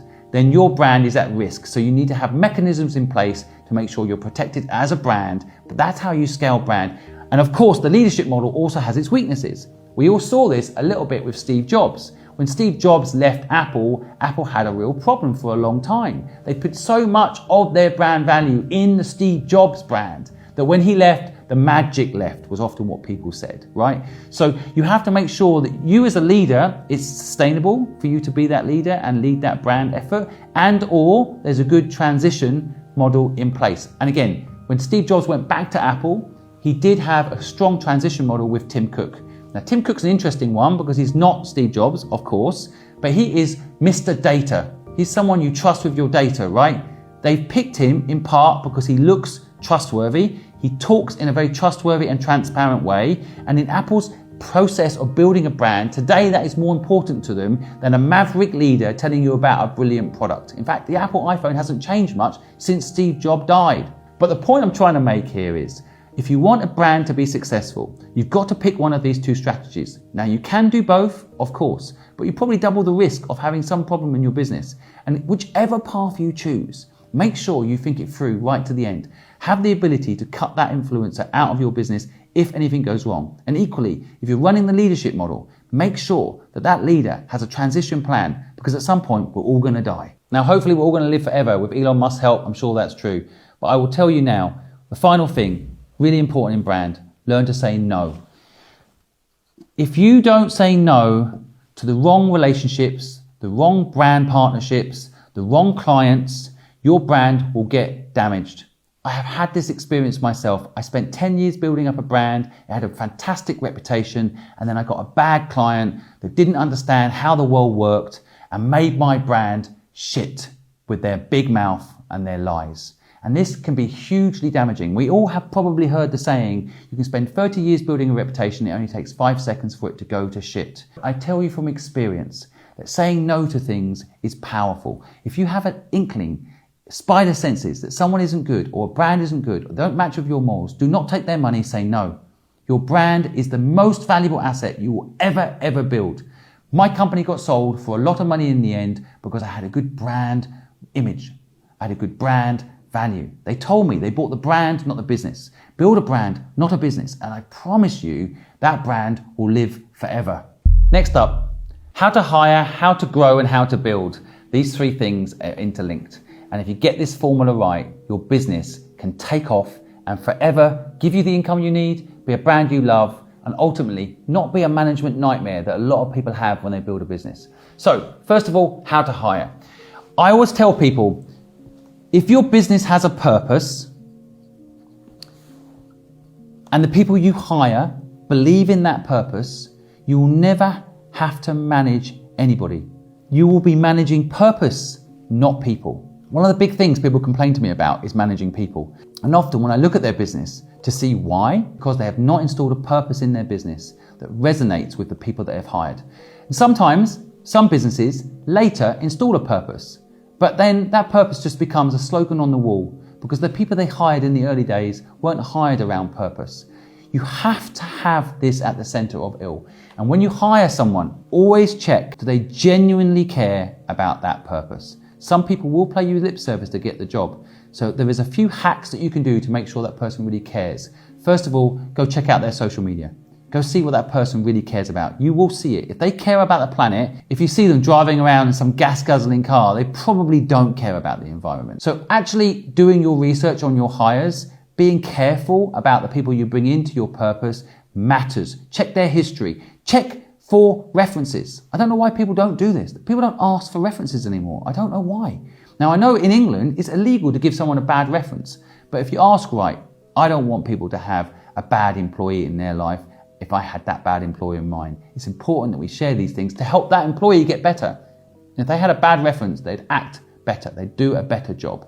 Now, ultimately, I think when hiring people, the key is give them equity. Now, I'm going to talk more about equity a little bit later in the video. It always comes up, but if you give your team equity, they are aligned with your success. Now, any owner of any business knows that the real value in a company is not its turnover, it's in its brand. And if over 10 years an employee helps make that brand grow but are only taking an income, they're never getting their true value. You have to own equity in the business that you are working in. Now, there's many different ways to do it. So if you're working for someone today, of course, you can go ask for equity in that company. You've got nothing to lose. They'll probably laugh. They might say no. I promise you they'll respect you more, especially if they're a founder. The second thing is you can build a business where you work with that company, but you own equity in it. So you can start your own company, but have equity in that company and then work for that person. Now, the point I'm telling you here is that give your employees respect. If you want to keep people and you want them to be motivated, have this conversation openly. Talk about this subject. You should be saying they should have equity. Now, it might not be possible to give people equity straight away. It might not be something you feel comfortable with doing straight away. But I promise you, your turnover will be less, your stress will be less, your company will be stronger if that person in your company has equity. And most people don't have the guts to do it. And they then spend years stressing that they can't find anyone or that they can't find anyone that actually cares. It's because they don't own what you own. Give them a piece of the business and you'll have loyalty. Of course, it comes with its risks. But in my opinion, high turnover, high management, high stress is a bigger risk than any equity problem you could have if someone leaves, for example. And ironically, most of the time, why would people leave if they have equity? In fact, I had a case recently. Someone who worked with me for 4 years. I gave them equity in the business and then they left. But because I treated them with respect and because I treated them well and we had a good relationship, when they left, they let me buy their equity back at a very low rate. They were very reasonable. They did not hold me blackmail. Now, of course, if you've hired the right person under purpose and you've given them equity, most good people will not hold you over it to get that equity back. You can be reasonable, but if you've done the right thing in the beginning by giving people equity, it's so easy. Now, the third thing I'll tell you, and this really links to how you grow your business. You can't grow a business without people. I would say that today with AI and all this technology, you'll be able to grow a business with less people, but you won't be able to grow a business with no people. So you need to grow a business through growing its culture. You need to make sure that this business has values. I had a business called Fluid. This business went on to become one of the most successful creative agencies in Asia that I sold to PricewaterhouseCoopers for more money than I'll ever need. And one of the things I did in the early days of that business, which was a big mistake, is I built a business to make money. Now that might not sound like a mistake, but what happened? First year, I hired people, they were new, it was exciting. Second year, people started to leave. And why did they leave? Because the values of the business were wrong. I changed the values in that business. We went from a business that was designed to make money to a business that would protect the staff from bad clients. I had a creative agency. Often designers were treated badly. Do this by tomorrow at 12, I need it. Instead of understanding that creativity is a process. So we switched our whole model. And instead of working for clients, we worked for the creative people and helped them manage clients. That transformed our business and helped us grow. By thinking about things differently instead of traditionally, you will grow your business. And by looking after your people, it's cheesy, I know, you can grow much easier. Now, when you grow, assuming you follow my advice and you grow your business, this is the important thing you need to identify. What is your destination? What are you actually growing for? Now, I have a lot of people recently approach me and say, please invest in my business, Simon, I want to grow it. My first question is why? What is it you're trying to do by growing your business? What's the real reason you're growing your business? Is it ego? Do you really want to work more? Or is it you want to make the business bigger so you can bring in management so you can not have to work so hard? So you're working hard now to grow it. That's fine. I think you need a reason to grow it. Now, I want to grow the biggest platform in the world that helps people for free learn business.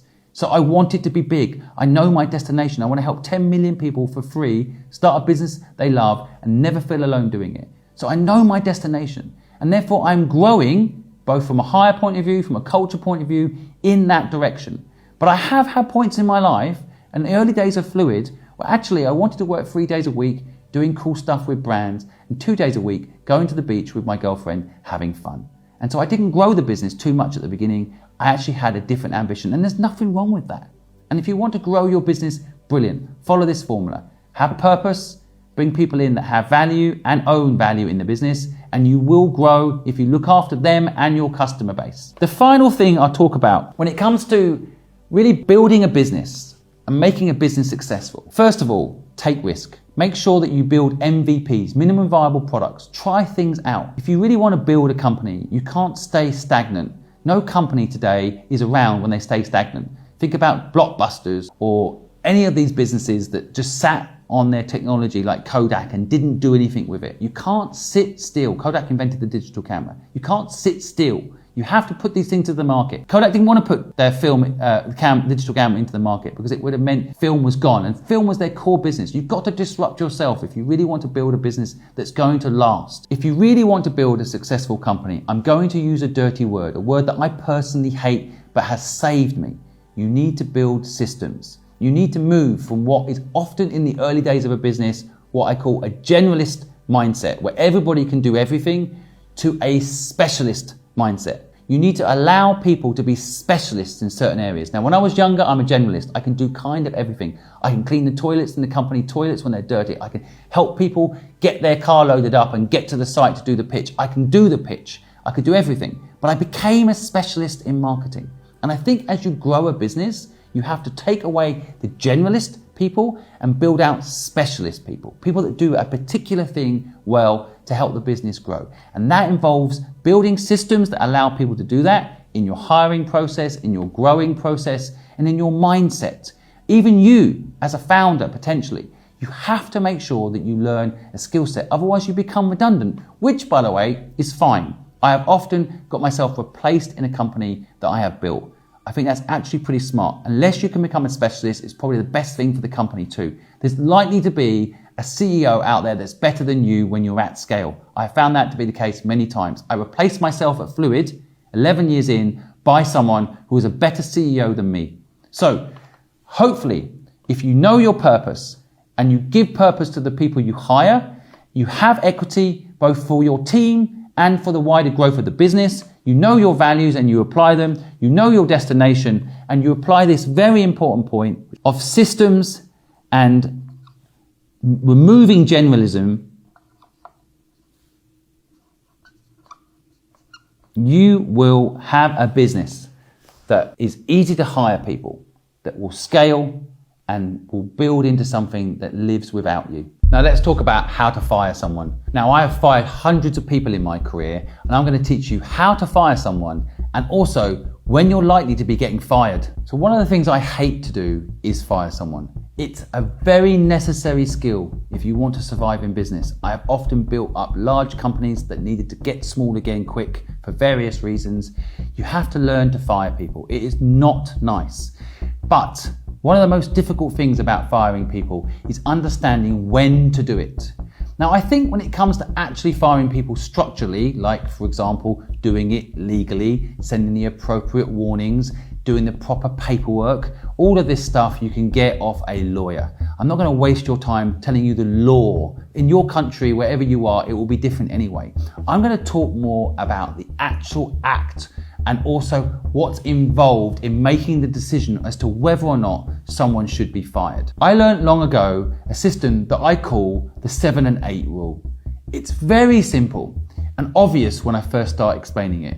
Now, if someone's in your company and they are really good, like you love them, they love you, they're obviously a 9 and 10, you want to keep them and you want them to stay and they want to stay. Most of the time, those people are 9 and 10s because they're enjoying it. Now, of course, like I said earlier, make sure you give these people equity. Make sure you look after these people over time. But you know you want to keep them and they want to stay. It's a no-brainer, it's cool. Then you have what I call the 1s and 2s. These are people who are shit at their job. They know they're shit at their job. You know they're shit at their job. And most of the time they either quit or you fire them. It's a no-brainer. Everyone feels it. They don't turn up on time. They don't care about the purpose of the company. Whatever it is, it's obvious that relationship comes to an end naturally. The really difficult thing for any employer, and for that matter, any employee, is if you are a 7 and 8, which means you're almost good enough. You're almost able to do the job. And sometimes, as an employer, you're desperately hoping they become good enough. You're waiting for them to become a 9 and 10. And some days they are, but then they slip back to a 6. Some days they're a 7. And there's various reasons why people are 7 and 8. And often it's not because they're crap at their job. It's because they're in the wrong job with the wrong team doing the wrong thing. I have often seen a 7 and 8 and actually moved them to a different department or a different role, and they become 9s and 10s. But that's not always the case. And sometimes the hardest people to fire are the 7 and 8s. So how do you do it? Well, I think first of all, you put proper structure in place to identify what is success for that employee. You want to understand how they work, what's going on in their lives. Instead of walking into the room and saying you haven't performed, you walk into the room and you say, how can I help you perform? There's things that you can do as a leader to check whether or not that person can get better at their job and if there's anything you can do to support them. But in the end, learn the 7 and 8 rule. And I have seen this. I have kept 7 and 8s in my companies in the past, and the 9s and 10s leave. If someone can surf, get away with it and not do their job and no repercussions, then why would a 9 and 10 stay? Why would a 9 and 10 stay a 9 and 10? If they can get lazy and not work as hard, or cut corners and not get fired, then you're going to have a problem. 9 and 10s will not stay in your business, and you'll have a company full of 7 and 8s. And 7 and 8s are hard to manage, take up nearly all of the conversation in any HR conversation. You have to learn to grow a pair of balls and fire these people. And you know what? When you do, this has happened to me many times, they're grateful. Because those 7 and 8s, if you fire them, can often go on to find a job they like where they are a 9 and 10 and are appreciated. It's your responsibility to fire 7 and 8s. So how can you identify if someone is a 7 and 8? Well, the rule I have is how many times a day are you talking about them? If they come up too much in any conversation amongst your team members, amongst your customers, more than once or twice in a week, you've probably got a problem. Second thing is, you often are running a system in your brain where you are fearful of not finding a replacement. So you don't want to fire them because they're better than nobody. And I've done this myself many times. A 7 and 8 is at least a pair of hands helping you. When you're building a business, sometimes that's a relief. And the idea of having to find someone new is painful. So you need to get strong. You need to realize and maybe even line up your next hire before you fire. Now, I promise you that employee, and I would be the same, is also looking for another job. So maybe what you can do is help them find that other job. I have done this many times. I've gone to someone who's a 7 and 8 and said, you're not happy, I don't think, you're not completely doing the job the way you should. I've helped you get an interview at this other company. It has actually built relationships with people that weren't happy in the company but are now my friends outside of work. You can help that person, even though it might be frustrating that that person's in your company and not performing. The best thing you can do is work out a solution for them and for you. And you can build a great relationship with that person, even though that it's perhaps not a great relationship in the company right now, by helping them move on. So, following the rule, identify 7 and 8s. Be honest with yourself. Do not have fear that you cannot replace them and find a 9 and 10. You will. Help that 7 and 8 find a new job, and always be honest with 7 and 8 how you're feeling. It will be better for you and for them. And there is a chance, and it's happened a few times in my career, where that person becomes a 9 and 10. And it can often be when you give them equity. Let's talk about how to go global. Now, why is going global one of my main points? It's because a lot of people don't realize that they can go global. A lot of people don't realize that they'll probably remove a lot of the risk in their business if they do go global. Why? Well, if you're in more than one market and the market you're in is in trouble, you spread your risk. I've had this happen to me many times. In my early career with Fluid, we were just in Hong Kong and it was risky. Hong Kong had a lot of ups and downs. And when we had the downs, I was subject completely to that down. I had no counterbalance with a business potentially in another market doing well. And going global, it turns out, is not difficult anymore. Often, people don't realize there are a few steps to allow your business to go global when you didn't think it was even possible. So what are those steps? First, identify whether there's an opportunity for your product or your service in another market. So research. And even if you don't want to open up that second office or sell that product in that market, once you understand what markets where this could work are, there's a couple of opportunities for you. Now, I could reverse back to raising money. If you're able to say to someone that you could open up your product in other markets with their investment, it can make an investor happy. That's just one example. It can make an investor actually go ahead and invest in you. Equally, like I mentioned earlier as well, if a brand wants to sponsor you to open up another office, this can be a way for you to grow your business and you'll reduce your risk under the dime of a brand partnership. Research is key at this stage. Find out where your product could be sold, even if you don't want to do the work to do it. Second, you can basically set up models like franchising. So if you don't want to set up that business in another market, you can set up a brand franchising arrangement. So someone else will open it up and someone else will do the work, but you can make money by doing nothing. I hate passive income. I don't think that exists, but this is the closest thing to it, in my opinion. Someone else running your brand in another market under a license. So I think that franchising is a real opportunity, and it's a bit of a misunderstood word, franchising, because a lot of people kind of think of like Subway or McDonald's, but franchising can apply to a service business, and many companies are built on partnerships under a franchise structure. The other thing that's really important about going global is making sure your business can stand the test of time. And if you have a business that is thinking globally, ironically, you're more likely to survive in the long term. You'll learn an important lesson, which is it's easier to run a big company than a small company. Far too many entrepreneurs, and me included at points in my career, have made my business too small that I am the only one that can run it. I can't afford senior management. I can't afford to get help. I can't afford to actually stop working for a week. I'm telling you now, by thinking global, you give yourself a chance to grow a big business, and it's easier than having a small business, despite what you've been told by other people. Get a big business if you can. Now, it does link back to what your mission in life is. Maybe you don't want a big business, but do not decide to not have a big business because you think it's easier to have a small business. It's not. Small is not easier. I have run big businesses and I have run small businesses, and I had an easier life once I'd made the business big. So do not trap yourself in any market. Do not subject yourself to any market that could disrupt your business, and make sure you always give yourself the chance to be free of your very own business not trapping you. How to get a mentor. This is the single biggest question I ever get asked, and it's so simple to answer. No one seems to listen to me, but I'm going to try anyway.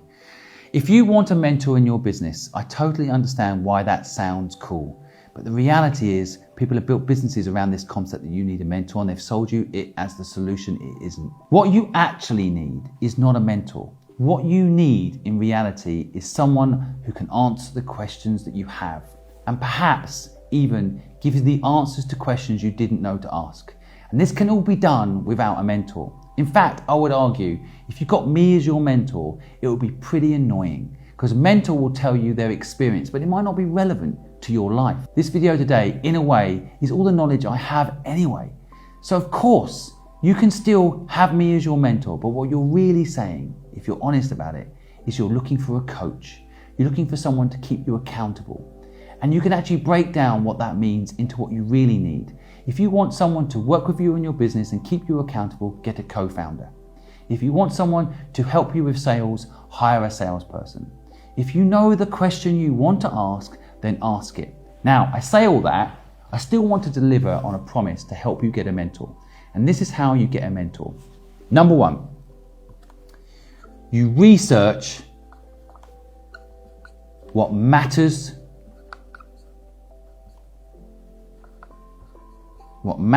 to that person. Someone reached out to me yesterday asking me to be their mentor for a property development business they want to run. Do you not know who I am? I hate the property industry and everything it stands for. I think property should be a basic human right, and the present buy-to-let system has screwed the world up. I don't want to help someone do that.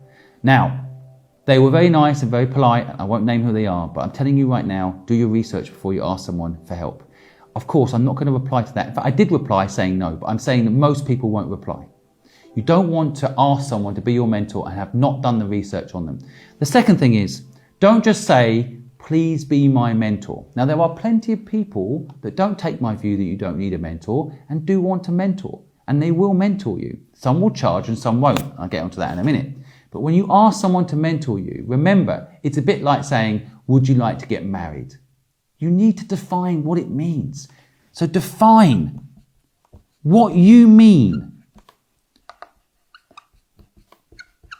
when you say, will you be my mentor? Tell people what that means for you. I would like 10 minutes of your time once a week. And perhaps consider, if you do start defining what it is, what sort of questions you're going to ask. And often, if you ask a question, you will get a mentor. If you ask for a mentor, you'll get no reply at all, because no one can commit to an open-ended question, especially from a stranger, asking for mentorship. You need to define it. In an ideal world, I suggest you ask a question first. That's actually why I built helpbank.com. So you can go and write a question to 105,000 potential mentors. Now, if after all this, you're still set on getting a mentor, another way to get a mentor is change the word mentor to advisor. And when you're looking to build a company, for example, or maybe you want a mentor to help you build a company, look for someone that has specific knowledge that you're after and ask them to join your advisory board. Now, advisory boards are a little bit more glamorous for most people. A mentor isn't something you see on many people's LinkedIn profile, but advisor to this company and advisor to that company often is. So reframe it as advisory.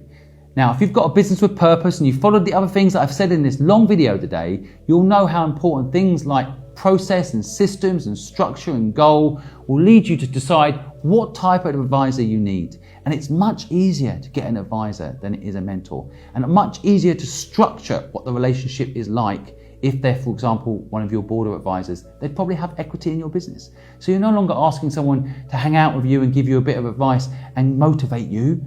You're asking someone to give you specific knowledge around something they love and believe in, and it's much, much easier. The next thing you can do to help yourself get a mentor is connect to the people that they are connected to.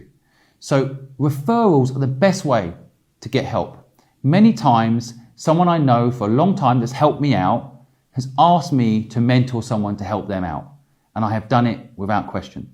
And so that referral, a bit like in sales and the other things I've mentioned today, referrals are so powerful. Try to get someone to refer you to the mentor that you want. It's also much easier for someone to say yes when they've got some reference point of someone that knows you. Now, be careful. Don't go become friends with someone just to get them to refer you. It will be transparent and actually hurt you. So do it genuinely. But if you can get a referral for the mentor that you need, it's very powerful. Now, the final way to get a mentor, if that's what you want, the best way is to give value to the person you want as a mentor. Some of the people I've helped in my past have helped me first. I didn't ask them to. So for example, someone redesigned a website for me and made my website better. Of course, after someone's gone and made all that effort to support me and help me, I'm going to give them time. And I think that time in the early days allows us to work together to define the questions they're asking and define the things that person actually needs. And so go and give value to the person that you want as your mentor. Don't just ask them for something, try to bring them something, and it will make a huge difference. And I think that that's one of the things that people never do. They just want to extract value. And this goes back to my personal philosophy in life. It's not give and take, it's give without take. If you follow give without take when trying to get a mentor, I'm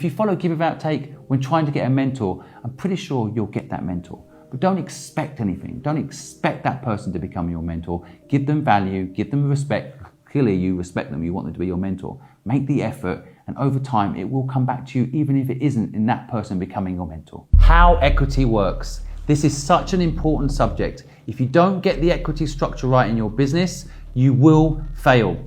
I have been involved in many businesses that didn't do this right and collapsed, not because they weren't good businesses, but because they didn't know how the structure of equity works. Now, just before I get into the detail of how to structure your equity structure in the future correctly, I will make sure that you understand one important point. Most people don't want to drop below 50% equity in a company because they think it means they lose control. That's not true. You are able to control your company under the operational agreement. Now, in each country, US, Britain, different markets, you'll have different terminology for this. But you control your company by the shareholder agreement. You don't control your company by the amount of equity that you hold. So if, for example, you have a 50-50 equity split with someone, you are actually potentially in joint control as far as equity is concerned, but you can still allocate one person to make all the decisions and have actual control. So do make sure that you understand that equity ownership does not equal control, right? It does not equal control. Keep an eye on this mindset because you will often make big mistakes around equity ownership, thinking it means you lose control if you drop below 50%, and that is not true. The second thing to keep in mind with equity is understanding where you're going with the business. Everything I've already discussed in this video is interlinked, but if you don't know where you're going, you don't know how much equity you need to get there. Too many people sell a large chunk of equity at the early stages of their business, only to realize later in their business they don't have enough equity to get to the finish line. If your model is like tech company model and you intend to raise a lot of money, you have to be very cautious with the equity in the early days. Now, there are all sorts of graphs and information on the internet that will explain to you this point, but I'm highlighting it to you so you can go and research it. It's a very deep subject, but do not sell too much equity at the beginning. Having said that, the best thing you can ever do is sell no equity at all. I know it's cool to raise money, I know it.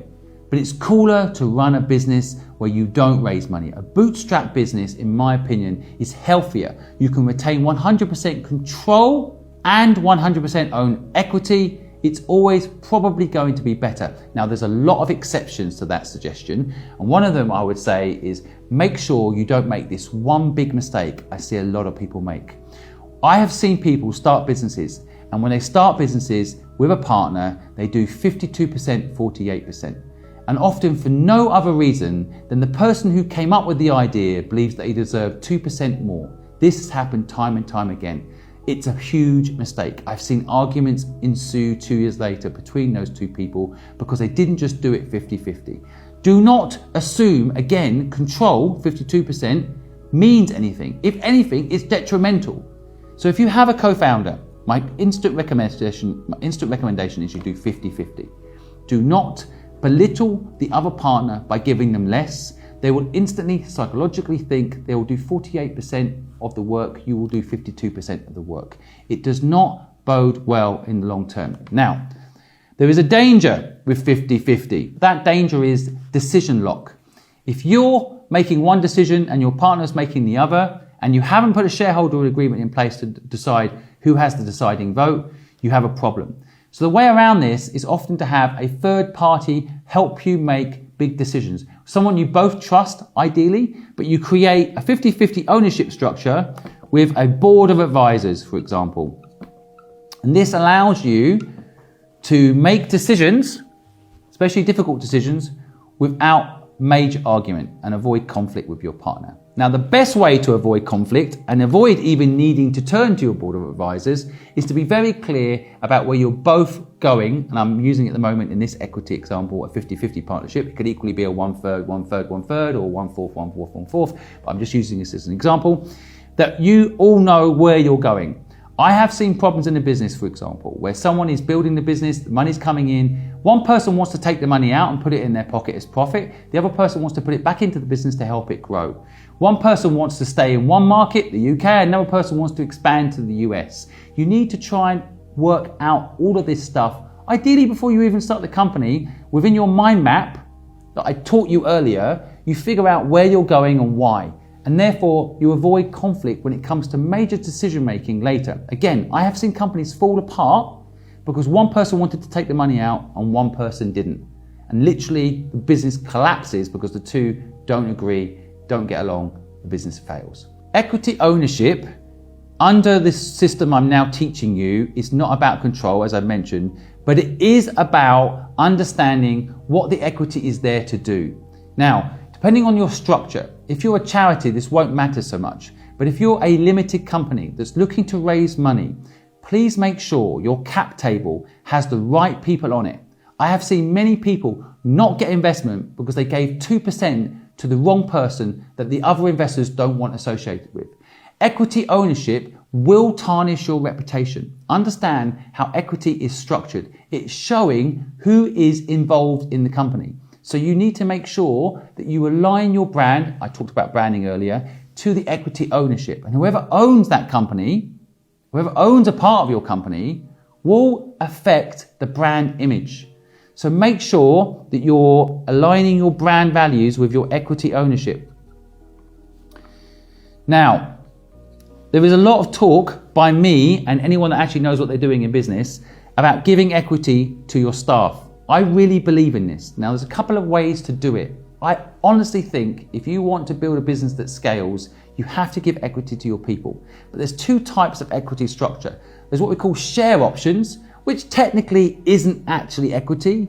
It's a percentage in the future of the company, but it can often be in what are framed as earnouts, or there's straight up equity. Now, there is a hybrid in this model, and I don't want to get too technical now because I'm actually not a lawyer, but I want you to understand the difference. Most of the time, people are buying stocks and shares in the stock market. They have share options, which means that yes, they'll get given shares, but those shares have no class level, so they have no decision-making power.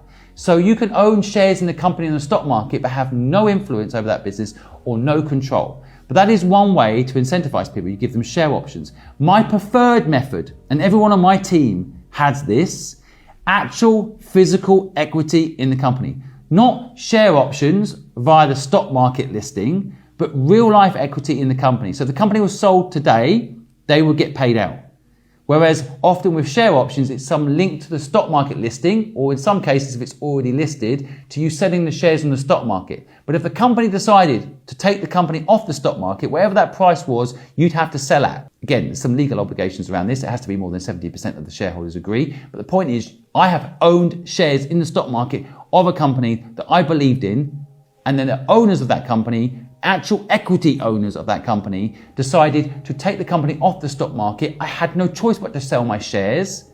That company delisted, became worth $1 billion, and I could have owned it, but I wasn't allowed because I only owned the share option side, the stock market side, not actual physical equity in the actual company. And I think it's important, if you're even thinking investing in a company, to understand the difference. Of course, if you're going to work in a company, understand the difference. And if you're building a company and you don't understand the difference, you're going to have a major problem in the future. Now, this subject of share ownership, understanding the different classes, please spend time understanding the different classes. Go Google how it works. Go Google share options. Go Google stock market shares. Go Google equity ownership. This stuff is complex. It's going to be too long. I'm not legal either to go through it all with you now, but this structure of share ownership can literally make or break a company. I would also finally say to you, depending on what your end goal is how you should reverse engineer your share equity ownership. If you are looking to IPO your business, then you want to make sure that the IPO process is fully understood, of course, but your stock is reversed backwards. So when you start the business, and you're looking to list it one day, you need to know that when you're starting the business, ideally. Because if you don't structure it early on to eventually get listed, it probably won't. Now, I learned this the hard way with a few businesses that I was involved in. The share structure was so complicated, we couldn't get all the shareholders to agree to even do an IPO. Some shareholders wanted to keep it private, other shareholders wanted to do an IPO, and it gets so messy because they didn't know where they were going in the early days. So learn to structure what I call reverse engineering. Know where your end goal is and reverse the share equity structure from day one under that premise. Now, there's one final thing I'll teach you about equity. Sometimes it's hard to determine the value of your company to sell equity. So one thing you should look into and perhaps use is products like a safe. Now, Platforms like Y Combinator, one of the famous accelerators out there that help businesses grow, use a SAFE to help determine a business and its long-term potential for value. There's many different ways to structure a SAFE, but the beautiful thing about that model, and go and Google it, is you don't need to determine the value of your business now. Someone can invest in your business on a discount of the value in the future. Now again, there's many different ways to structure that concept, but the concept of SAFE I have found to be very useful, especially in the early days of building a business, to take away the conversation about what is your business worth and move towards invest in this business and this is what we're going to do. It's much easier to get an investor, for example. Frankly, it's much easier to incentivize your employees with it. You're not determining a value on the stock share now, so it doesn't cause tax implications as well. I really think it's useful and not many people know about it. So I hope this overview on equity gives you a good understanding of how it works. I am going to do a whole video on this, much more detailed. I'm going to get some lawyers involved too to show you the different agreements and how it works. But if you go do a little bit of Googling, you'll get most of the information you need that I haven't provided here. And if you have any questions about equity, feel free to drop them in the comments. How to sell your business, how to exit a company. I have done it a few times in my life. There's loads of different ways to do it. I'm going to share with you how to exit your business. Ultimately, selling a company is often a dream of a lot of entrepreneurs. I have done it a few times. I've done it a few different ways. And I've got some interesting insights to share with you. And one of the things I'll start off by saying, if you really want to sell your company, the best way to sell your company is not want to sell it at all. The most amount of money I ever got for a company was because I didn't want to sell it. That's the strongest place to negotiate from. So the number one thing I'm going to tell you, in an ironic twist, when coming to sell your company, the best thing you can do is build a business you love, and selling it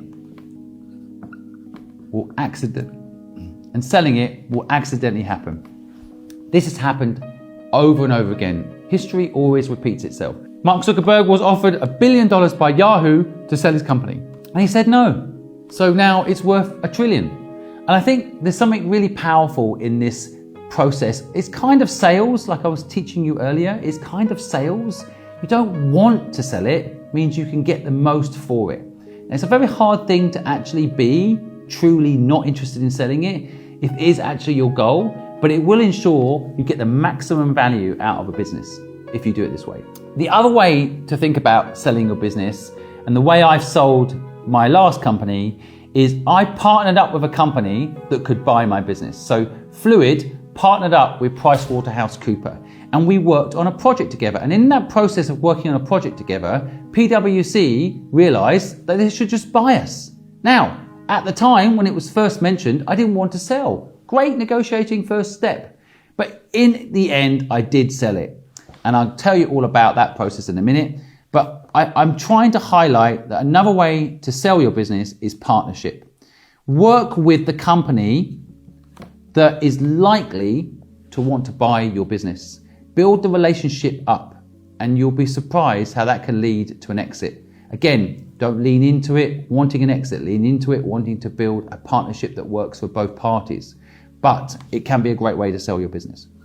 The third way is to work with agents that actually sell businesses. And there are a few. I'm not going to recommend any because this isn't a sponsored video by them, but you can Google them. There are many companies that do it. Sometimes it can be quite useful to get one of these companies to do it because, of course, if you're busy trying to sell your business, you're not busy growing your business.